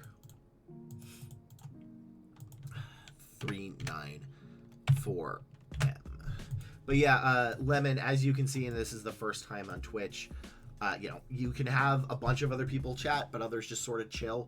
So it really depends on what it is. This is definitely more of the chill side. So what you're saying is that recruiter rather go to active list. Think of it this way, they say it's spray and pray, which is a negative terminology for it, is because I'm trying to think of I'm talking about current situation. Yes, current situation, a recruiter is not going to have the bandwidth to do passive candidate sourcing, nor would they need to. Active candidate sourcing is about volume. Passive candidate is about precision. It's the difference between, I guess, a shotgun and a sniper rifle. I don't know guns, that may be incorrect. Yeah, so, and that's the thing. And that's why you're having trouble, is right now for IT particularly, chances are you're not going to get hired via passive candidate techniques, which is them reaching out directly to you. You will need to directly apply because the market is that bad. When the market improves, which eventually it will, then they're going to start reaching out more. But as an example right now, vets are in high demand. Which is what this was recruiting for, was vet. So this is veterinarian. Right, if we go to vet right over here. Oh, that's a pet sitter. No, I want actual vet. Is you have this position here. Look, this position has been up for 4 weeks. It has easy apply and there's only 2 applicants. This is a position that the recruiter is going to have to passively apply. So right now, vets and vet managers are getting contacted by recruiters.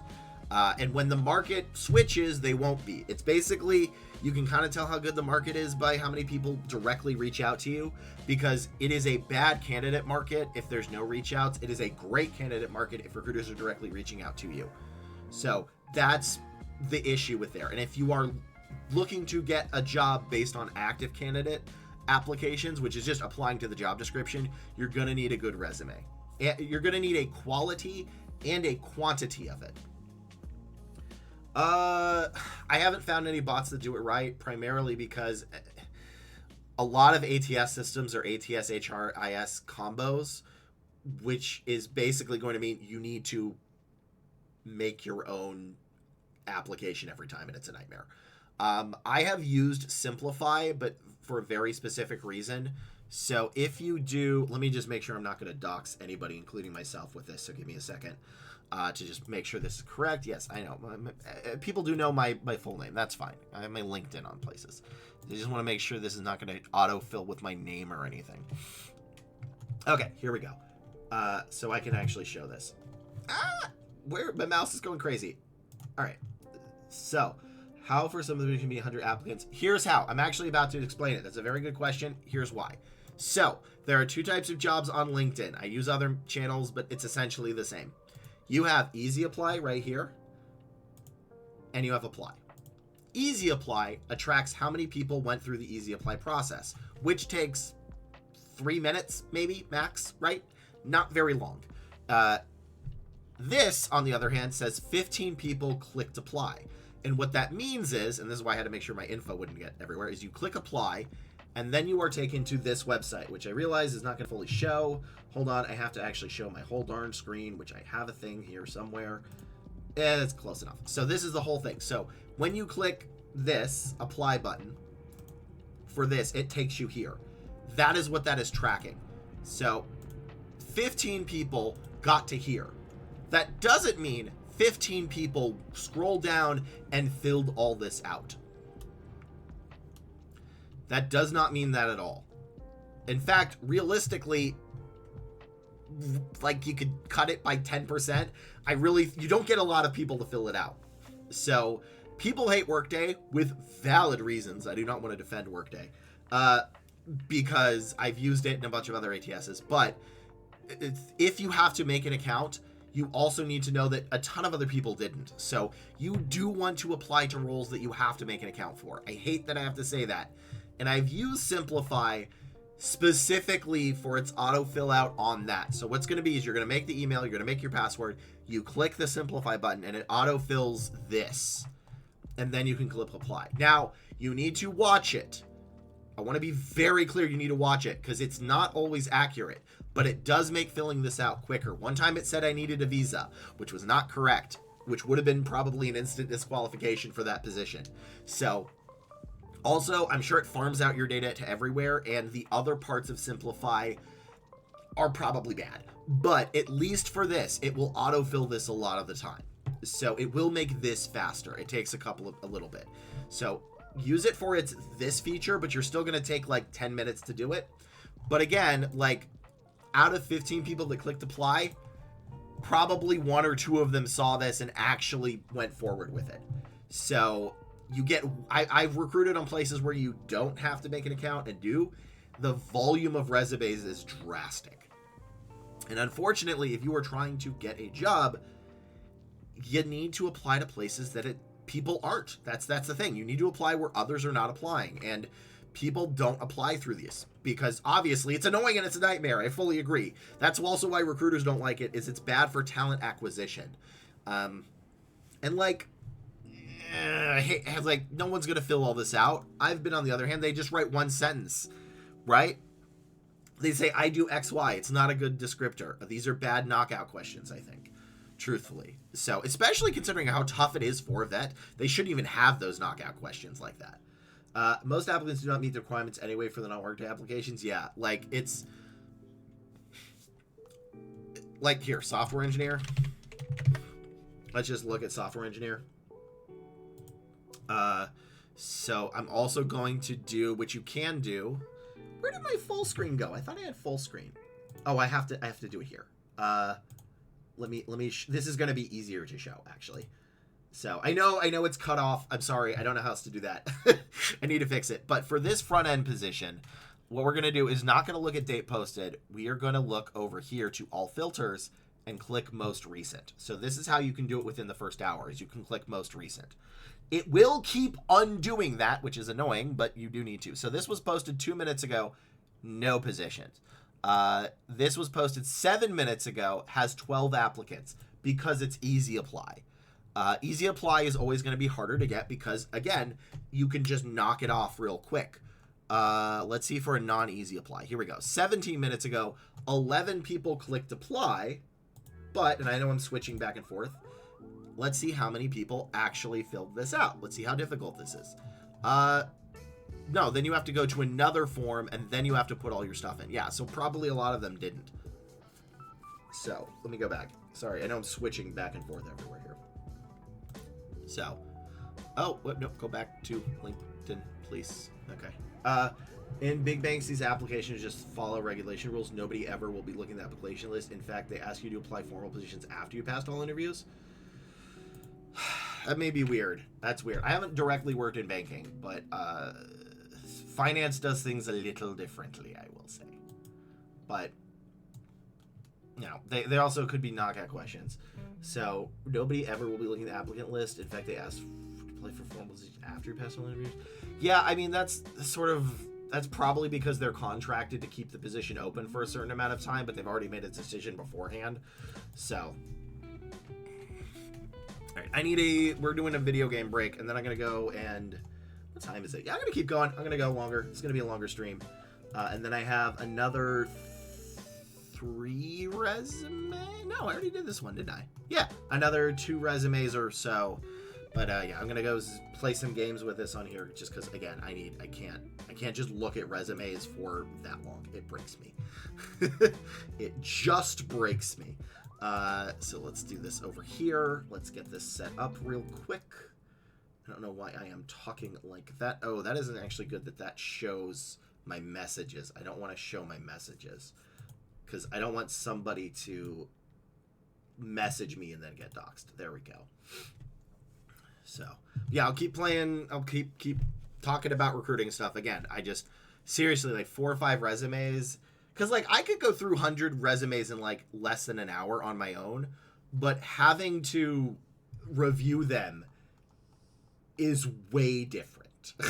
Because reviewing them, that takes, like, a lot more energy than not doing that. So, it's the review part that breaks my brain.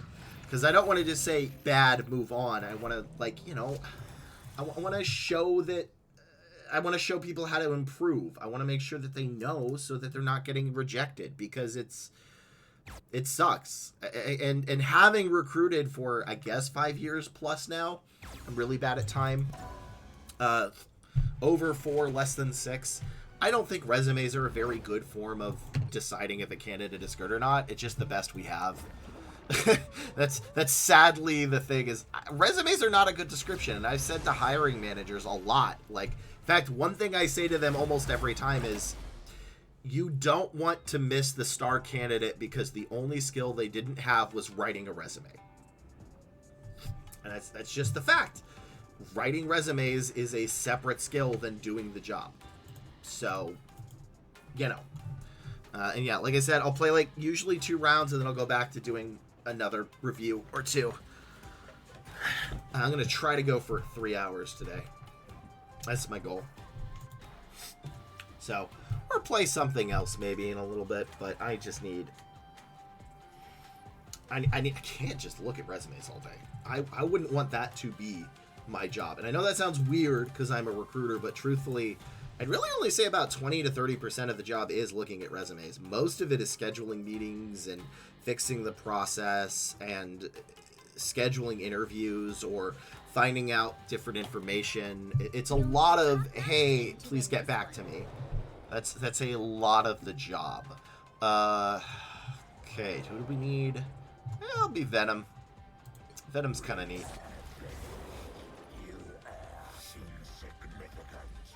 And then Spider-Man can do a cool thing. So, lost like every viewer. All right, that's fine.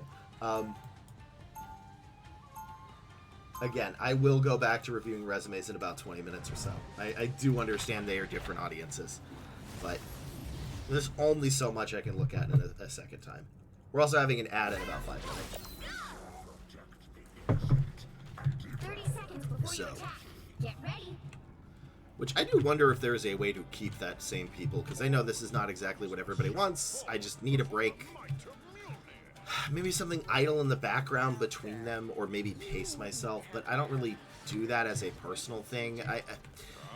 My methodology is honestly, I do things in batches and I break them up. I don't think I could do like 1 resume and then a break. I think I like doing them in batches to get in the mood, and you have to have like the right mindset and then take a break and then go back, that kind of thing. So.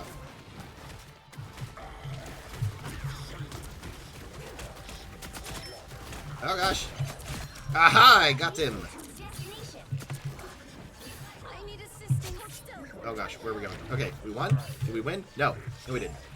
So yeah, but also, like, this is the late times in the year, so I don't think... Why am I going? So where am I going? Oh no!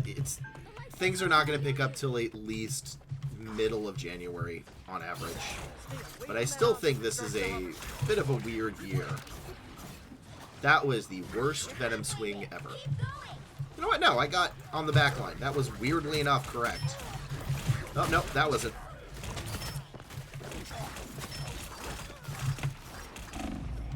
Why do I keep slipping into buildings? No. I don't want to go to the building.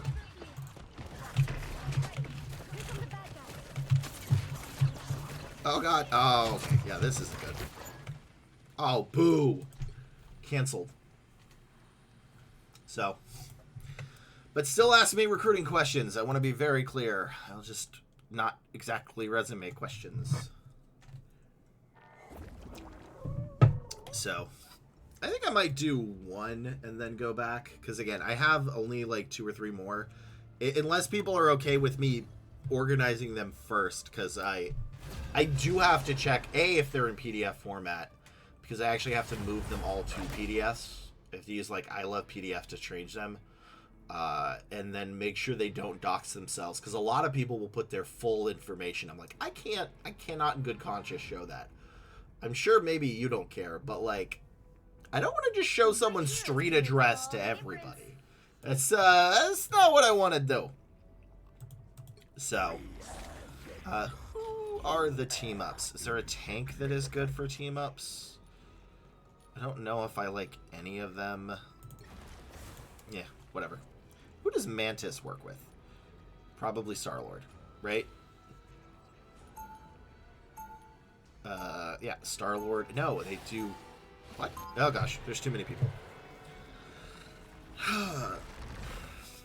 But yeah, Clem, that's really good. You said you got to gold, like, 2 or 1? That's, like, really, really good. Do you play a lot of other shooters? If you are still here. I know that was, like, something you said, like, an hour ago, but, again, brain. Just making sure I didn't miss anything. Okay, good. Because the schedules are nightmares at this time. Ooh, haha, I go whip. Whip. That's what the Spider-Man thing is. Whip. I love Spider-Man. Growing up, it was him and Nightcrawler and Wolverine, because of course every little kid loves Wolverine. Wolverine is like, I don't know why every kid loves Wolverine, but every kid thinks he's like the coolest thing ever. And I don't know why. Oh no. Oh no, speaking of him, speaking of Wolverine.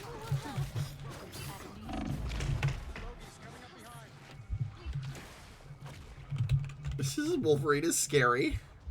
He is a tank buster, which I don't have. Okay. I think we need a different one. I don't know if I could be Stephen Strange. I'll be Magneto. Gold 3 used to play Overwatch, then to Diamond, but it's an okay rate. Gold is 83%, more of an RTS player. Okay. Wow, you were in the top of RTS. So, I love the... we're having an ad in 5 seconds. I'm absolutely going to get cut off. So, I'll say that after.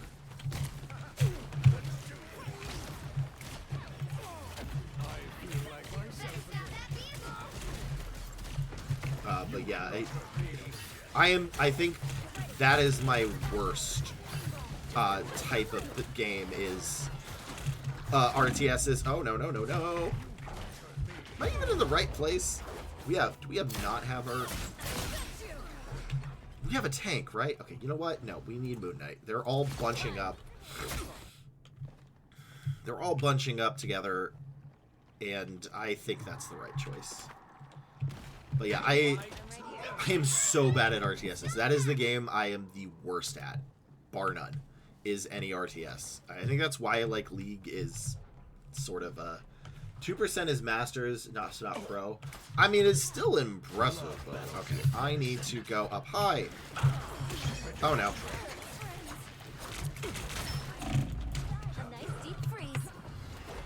Oh god, oh god, oh god. Okay, I got one of them at least.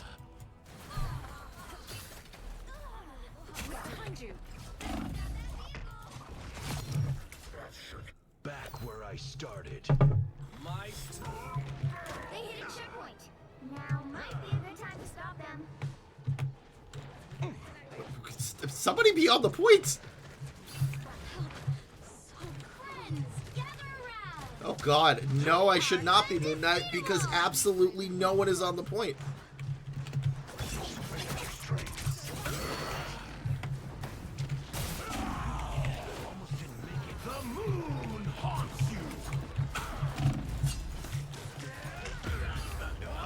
Okay, I don't actually know. Oh, you know what? Iron Man may be good.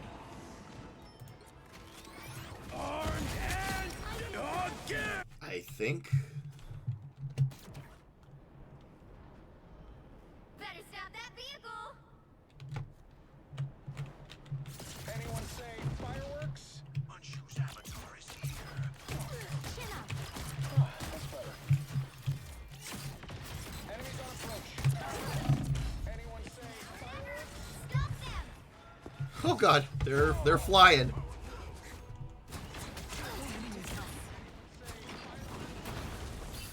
She didn't even aim at me. Ugh. It's nap time.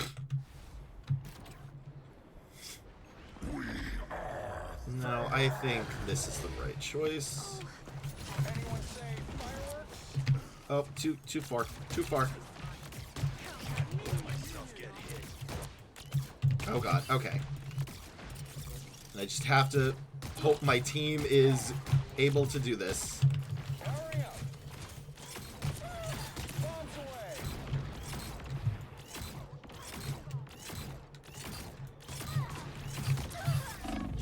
Oh, you can't dodge her! Oh god, I don't even know who to be at this point.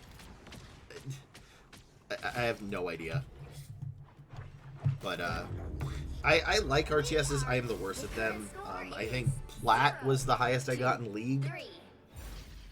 So, Switch things up, including which side. yeah. I've never been... I got to... What is it? The Legend tier in Hearthstone?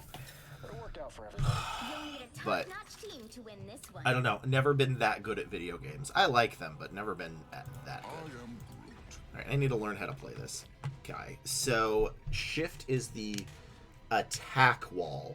E is the iron wall. Okay.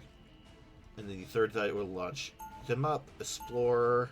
While near walls will awaken for an extra threat when building wall. Okay, so Round 2, go. E is strong wall. But yeah, what are y'all's highest ranks in your games? What are the ones you're the most proud of? I'd like to know. Wah. Smack, smack. 30 seconds before you attack. Get ready. I was the at StarCraft 64 as the best player. I still wish there were more StarCraft stuff, truthfully. Alright, not StarCraft, Star Fox. Definitely not StarCraft. So, one of my mods, Chili Phil, we got into BlizzCon, and this was before StarCraft 2 came out. And I did play a lot of StarCraft 1. Again, terrible at it, but loved it.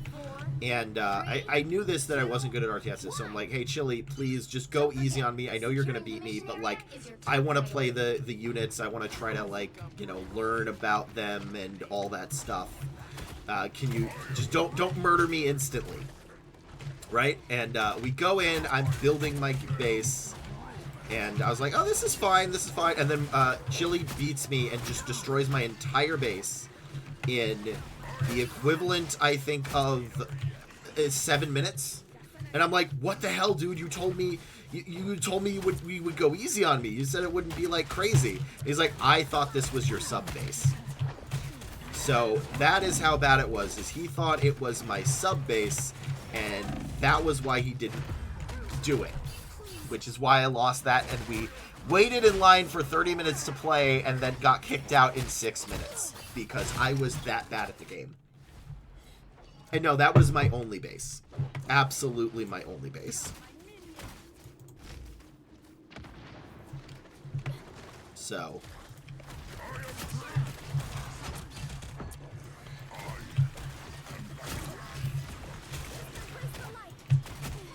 yeah, I really wish I wasn't the tank here. I am not a great tank. I do like him, though, because it's kind of cool just being able to, like, you know, just go in and put up walls, and I think he's the best designed tank. But I don't know what I'm doing wrong, or if I'm doing anything wrong. Maybe Magneto? I don't know. it doesn't feel like I'm getting heals. Oh god, Wolverine. Good Wolverine though, I will say. Okay, that's not working. Let's do Magneto. Maybe I can somehow win. Watch me soar!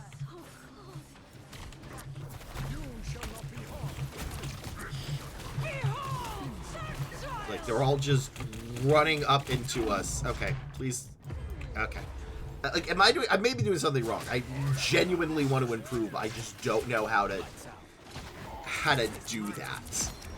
Because I don't know. I do not know. Do we have an AFK? Maybe that is it. Maybe we have an AFK, but I'm sure I can play this differently. I also feel like I'm not getting healed, but maybe it's I'm not protecting the healer enough. So I don't know how to change that. But anyway, after this, I'm going to go back to resumes. My gosh, they're wrecking us. Is there? I'm not doing anything as a tank. That's what I hate. Is it feels like when you're losing as a tank that there is nothing I can do. Which I have a problem with. Because, you know, you want to be able to impact the battlefield, and I feel like that's part of the tank design. Is I don't feel any of those tanks have a super good impact. I mean, they do. It's clear that you need them. It's kind of great, basic.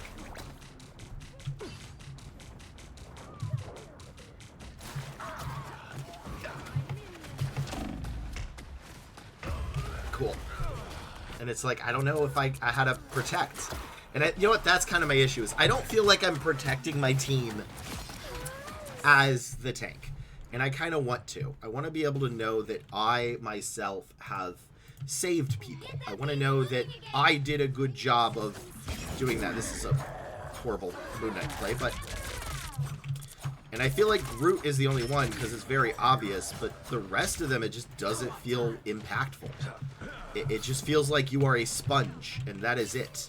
And being a sponge is not a fun experience all the time. It's fun sometimes, but you really don't want to feel like a sponge all the time. And I feel like if you play a tank, you should be able to, you know, have more direct impact on the battlefield.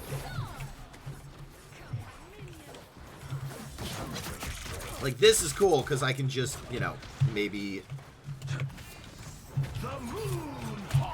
boom, do that. I just don't feel like I could do that as a tank. And I know it's the point of a damage, but I want to know that I'm doing cool. I want to do cool things. And I feel like none of the tanks let me do cool things. In fact, I think that is the other thing. I don't feel cool when playing a tank. In other games like Reinhardt and Overwatch, which I did like, I feel like I feel good. I feel good doing tank. His charge, his ultimate, it was impactful. It was crazy cool. And I just don't feel like that in this game. I really do wish they fixed some of the tank design. Like, I want more stuns. I want more CC. I want better shields. It just never feels that impactful with my direct actions. Only just that I exist. And that's not a good feeling. Cool. That one I messed up. That was poor. That was me screwing up. That was a terrible placement, and I probably would have gotten kills if I didn't put it there. But, and I know I'm like, Katie is terrible, but like all I was doing is dying as the tank.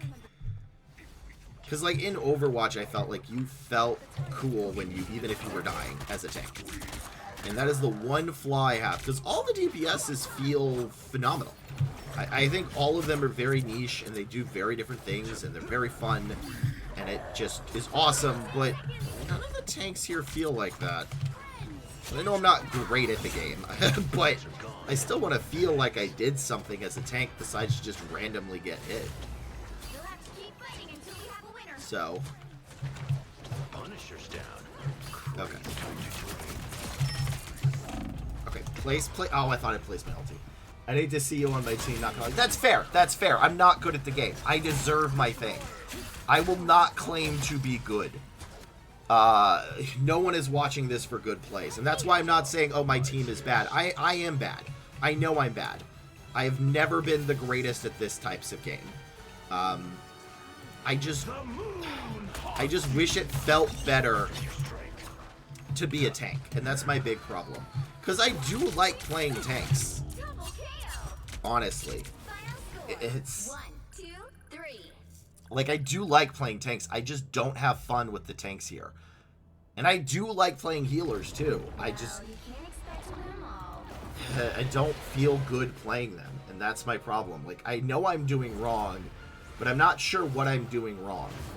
And a lot of the other times in other games, like Reinhardt, which I think is a phenomenal example, is you put the shield up, your team kills them. Yeah, I deserve my bronze 2 rank. This is 100% deserves. But, like, Magic is great because you know what you're doing is DPS. And in other tank games, you know what you're doing, right? There's feedback.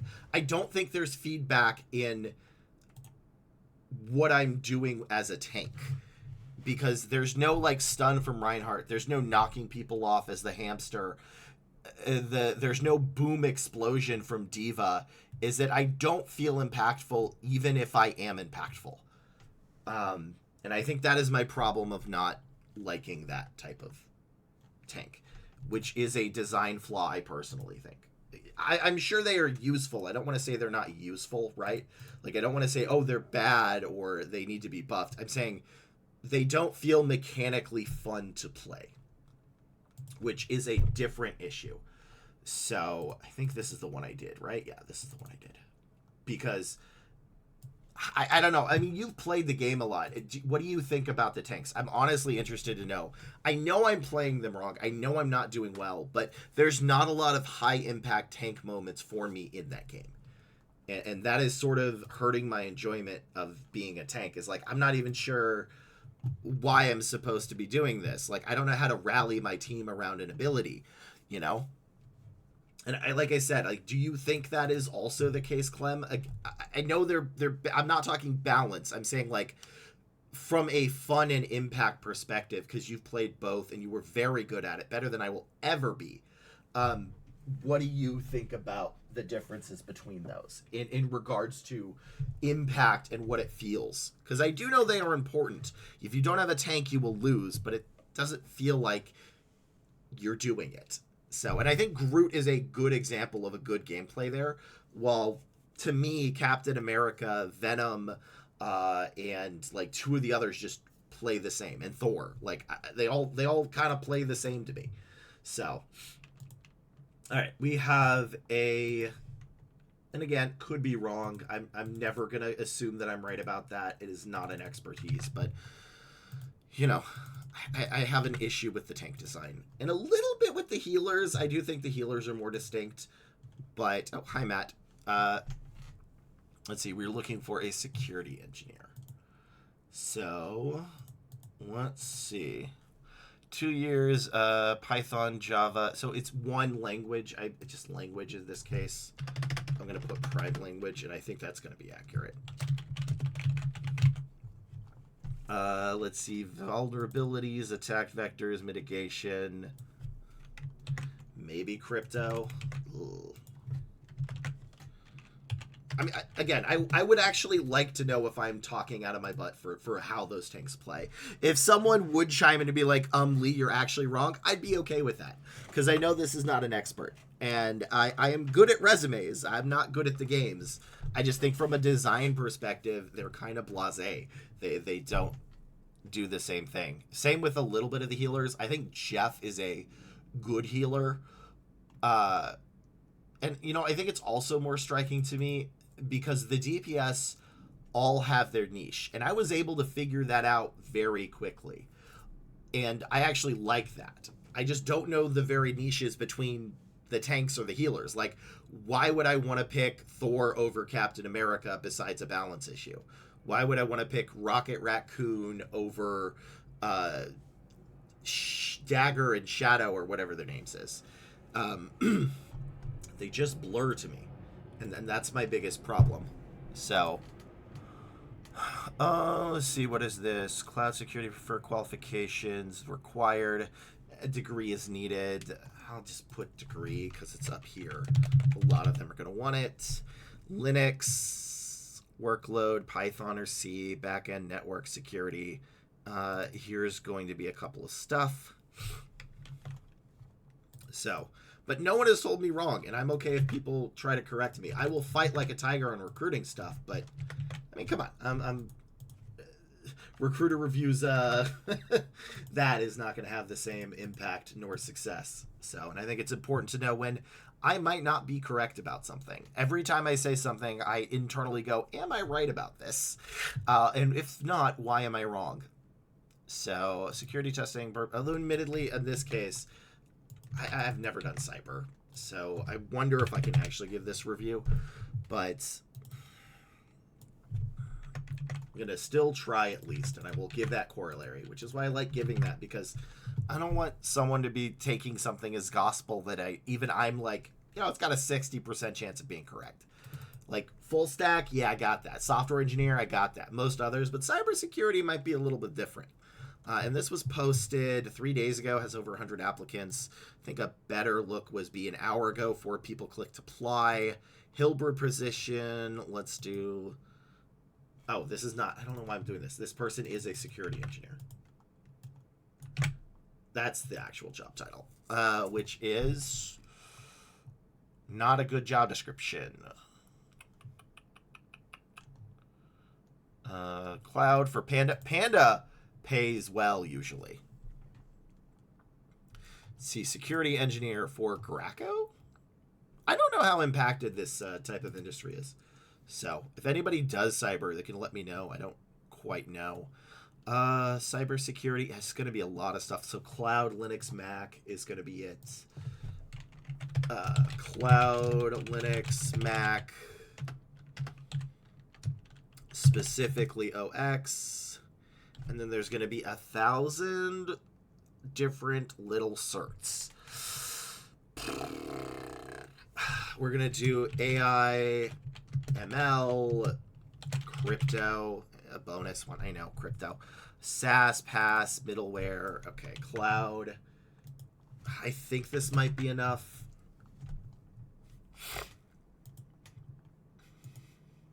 Let me check this one at least to see if I can find something. It does say API, Agile, and Scrum. You know what? I think those are going to be good ones. Agile, Scrum, API, problem-solving methodologies we've got, and then probably solutions. Like how you solve stuff, how you solve stuff. So I think that's probably going to be what they're looking for. Which the corollary, again, I could be wrong about this. So let's go to this resume. All right, start of this video. So I'm going to do the Mr. Beast smile because apparently that helps. But no, I am going to do a stupid little smile in the beginning because the algorithm is fickle and I don't know how to do thumbnails. So let's see. You're going to see this crazy face. This is a software engineer. No, it's not. It's a security engineer resume, Lee.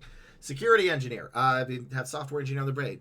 So what we're going to be looking for, and I will let you know, as a recruiter, I have not done cybersecurity. That is a part of IT/tech that I've not done. So full disclosure, take what I'm about to say with a grain of salt. I think it's important to know when you are an expert in something, and this is something that I may not know enough about to give a comprehensive review. So you have applied to 25 applications and gotten 2 interviews, which is not enough of a sample size, but if that holds, is phenomenal. If that holds. So what we're going to be looking for is your primary language, so maybe Java or C or Python. A lot of them were C and the various ones of C and Python. Your degree, vulnerabilities, attack vectors, and mitigation strategies. That sounds so cool to say. And then Agile and Scrum. I'm going to redo this because I did not have the music on. It's gone. The video's gone. This is not going to see the light of day.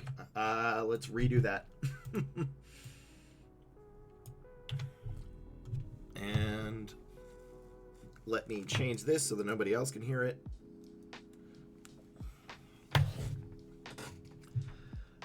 All right. There we go. That's good. That's good. Now I can redo this. This is a resume review by the Headless Hunter of a security engineer. I am the Headless Hunter. I review resumes as a corporate recruiter. This is a security engineer, which, full disclosure, I have not done cybersecurity. I've done a lot of IT and tech. Cyber is not something I have touched, so I could be wrong about this one, and I think that's fine. If people in cyber want to yell at me in the comments, that's good. I'll learn more. So take this review with a grain of salt. You do have 25 applications to 2 interviews, which is a very good ratio. It's not enough to determine if that's going to continue, but it is a very good ratio. So what we're going to be looking for is your primary language, which in this case is probably going to be C or Python. Did you have a degree? The words vulnerabilities, attack vectors, and mitigation strategies, which sounds neat. And then a bunch of other keywords. And this is where the keywords are probably going to be wrong, I'll be honest. Had I done a little bit more of cybersecurity, since cyber and IT in general is very keyword focused, I'd have to do a lot more research to make sure these keywords are correct. But, you know, hopefully they are. So, also these are incorrect. There we go. We're also going to be looking for cloud, Linux, Mac, OS, AI, ML, and somewhat crypto. Excuse me, SAS, PaaS, IaaS, IaaS, Agile, Scrum, API, and more importantly, how you solve stuff. We want to know. So let's look at cyber and watch me completely embarrass myself in front of the cybersecurity professionals. Accomplish hands-on cybersecurity professional with a mix of skills and experience around the domains of cybersecurity and cloud. See, I don't know if this summary is needed. Proven ability to design and launch new InfoSec programs and mature existing capabilities. Effective communicator and writer with reviews documenting for hundreds of businesses. See, I feel like these should be bullet points, and I don't know if all of these are needed. It does sound like those are the correct keywords, but I'm not a fan of a summary except in high-level management positions and when you are switching industries. So, also, I think DevOps is going to be one of those two that I forgot to mention. Company is a manager of IT support and security. This is actually fine, although I think it should be in a bullet point. Reported the CEO and CTO with responsibilities, including network configuration installation, documentation, security, software implementation, MDM administration, and management. I love that, actually. This should be a bullet point. That is a minor quibble, but the content of this is good. It shows that you reported to the CEO and CTO. That's good. You want that. You want to show that you report to them. Led a team of IT professionals to actually complete IT projects on time and within budget. Perfection. Documented IT process and procedures, allowing for faster onboarding of new clients. Solid. So here's where I want a little bit more. I just want to know like what those procedures were. Created and maintained detailed network documentation, including network diagram and device configurations, which may be one of the keywords. Monitor network performance of the threats. Threat is network analysis, develop policy procedures. I would like a little more keywords, again, with the caveat that I might be wrong about what the keywords are for this position. So, you know, but, and you know what? I think honestly, my biggest complaint in reading this is you wanted to be a security engineer, but this resume reads more like a lead or manager, which is fine. It's just not quite the positions you're going for. So personally, what I would sort of do is you want to do a little bit more on the hands-on thing, because this really does read like a manager position, a manager, more of a manager resume, which is fine. It's a good manager resume. I just don't know if it screams hands-on. Now, if you want to be like a hands-on lead, that's fine. You can keep it, but I want to know a little bit more about what you've done. And I know you have this, but like explanation for the recruiter brain. So this stuff is pretty good. I do like most of it. I can see why you're getting interviews. I think the formatting can be fixed a little bit, and fix the formatting a little bit and maybe add a couple more keywords to this. But overall, I like the thing, and this would definitely pass if I got the keywords right. Again, you know, haven't done cyber. So hopefully this review was actually helpful. Also, if everybody could just like, comment, and subscribe, you got to hit that bell. I very much appreciate it. Let's move on to the next resume.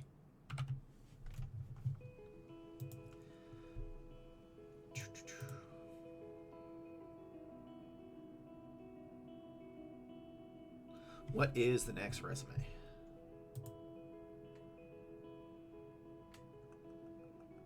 What did I just get? What did I do? What did I click? All right, that is 41.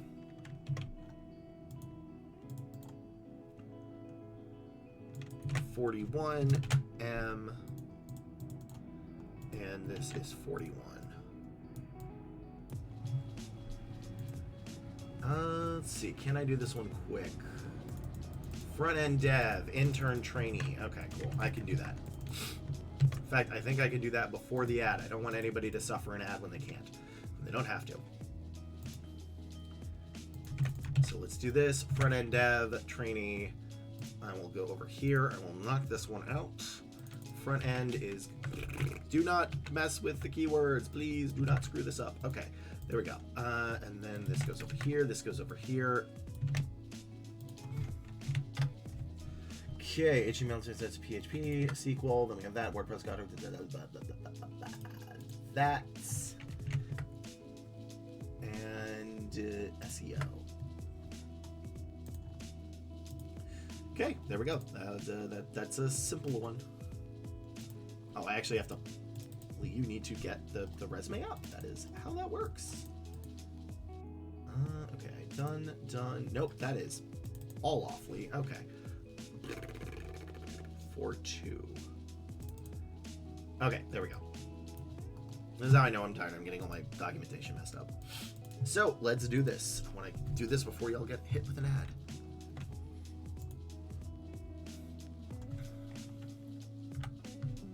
This resume review is of a front-end developer, specifically intern trainee. So these are going to be some of the qualifications. I don't think you're probably going to have a master's. I haven't looked at this yet, but you're also going to want to show that you can work with others and that, you know, you can work in a team and take criticism. So as an internship, that is what it's going to be.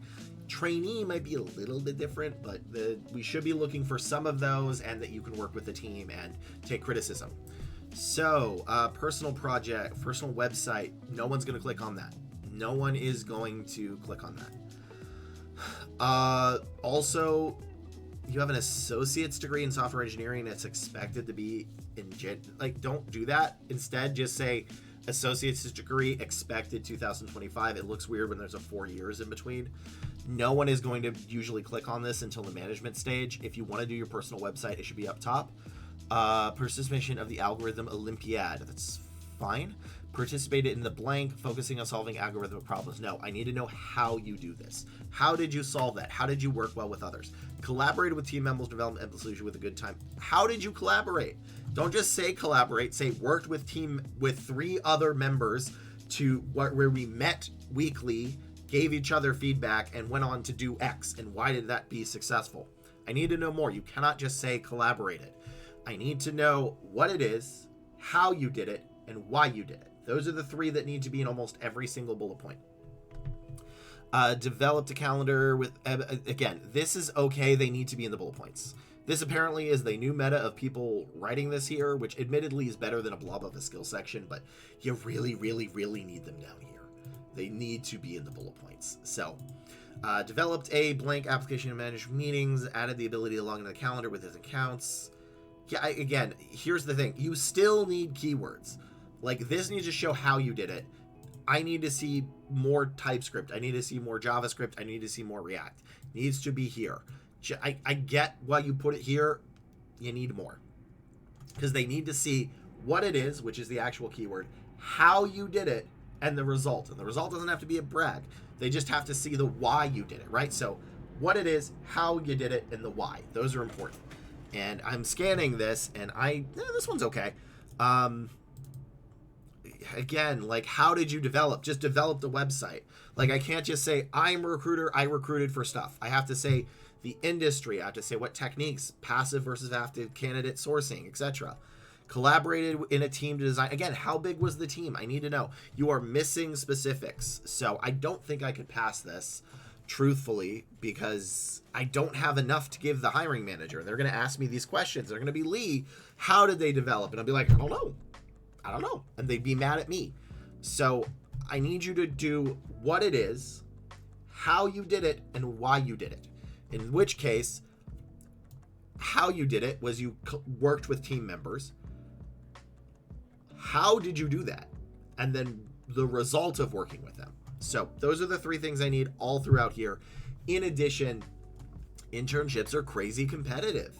It's really tough. In fact, you've seen probably some of the other videos. So please do those fixes and resubmit. And I want to make sure you get a chance at getting a job. It's tough. So that is my review for this resume. Let's move to the next one.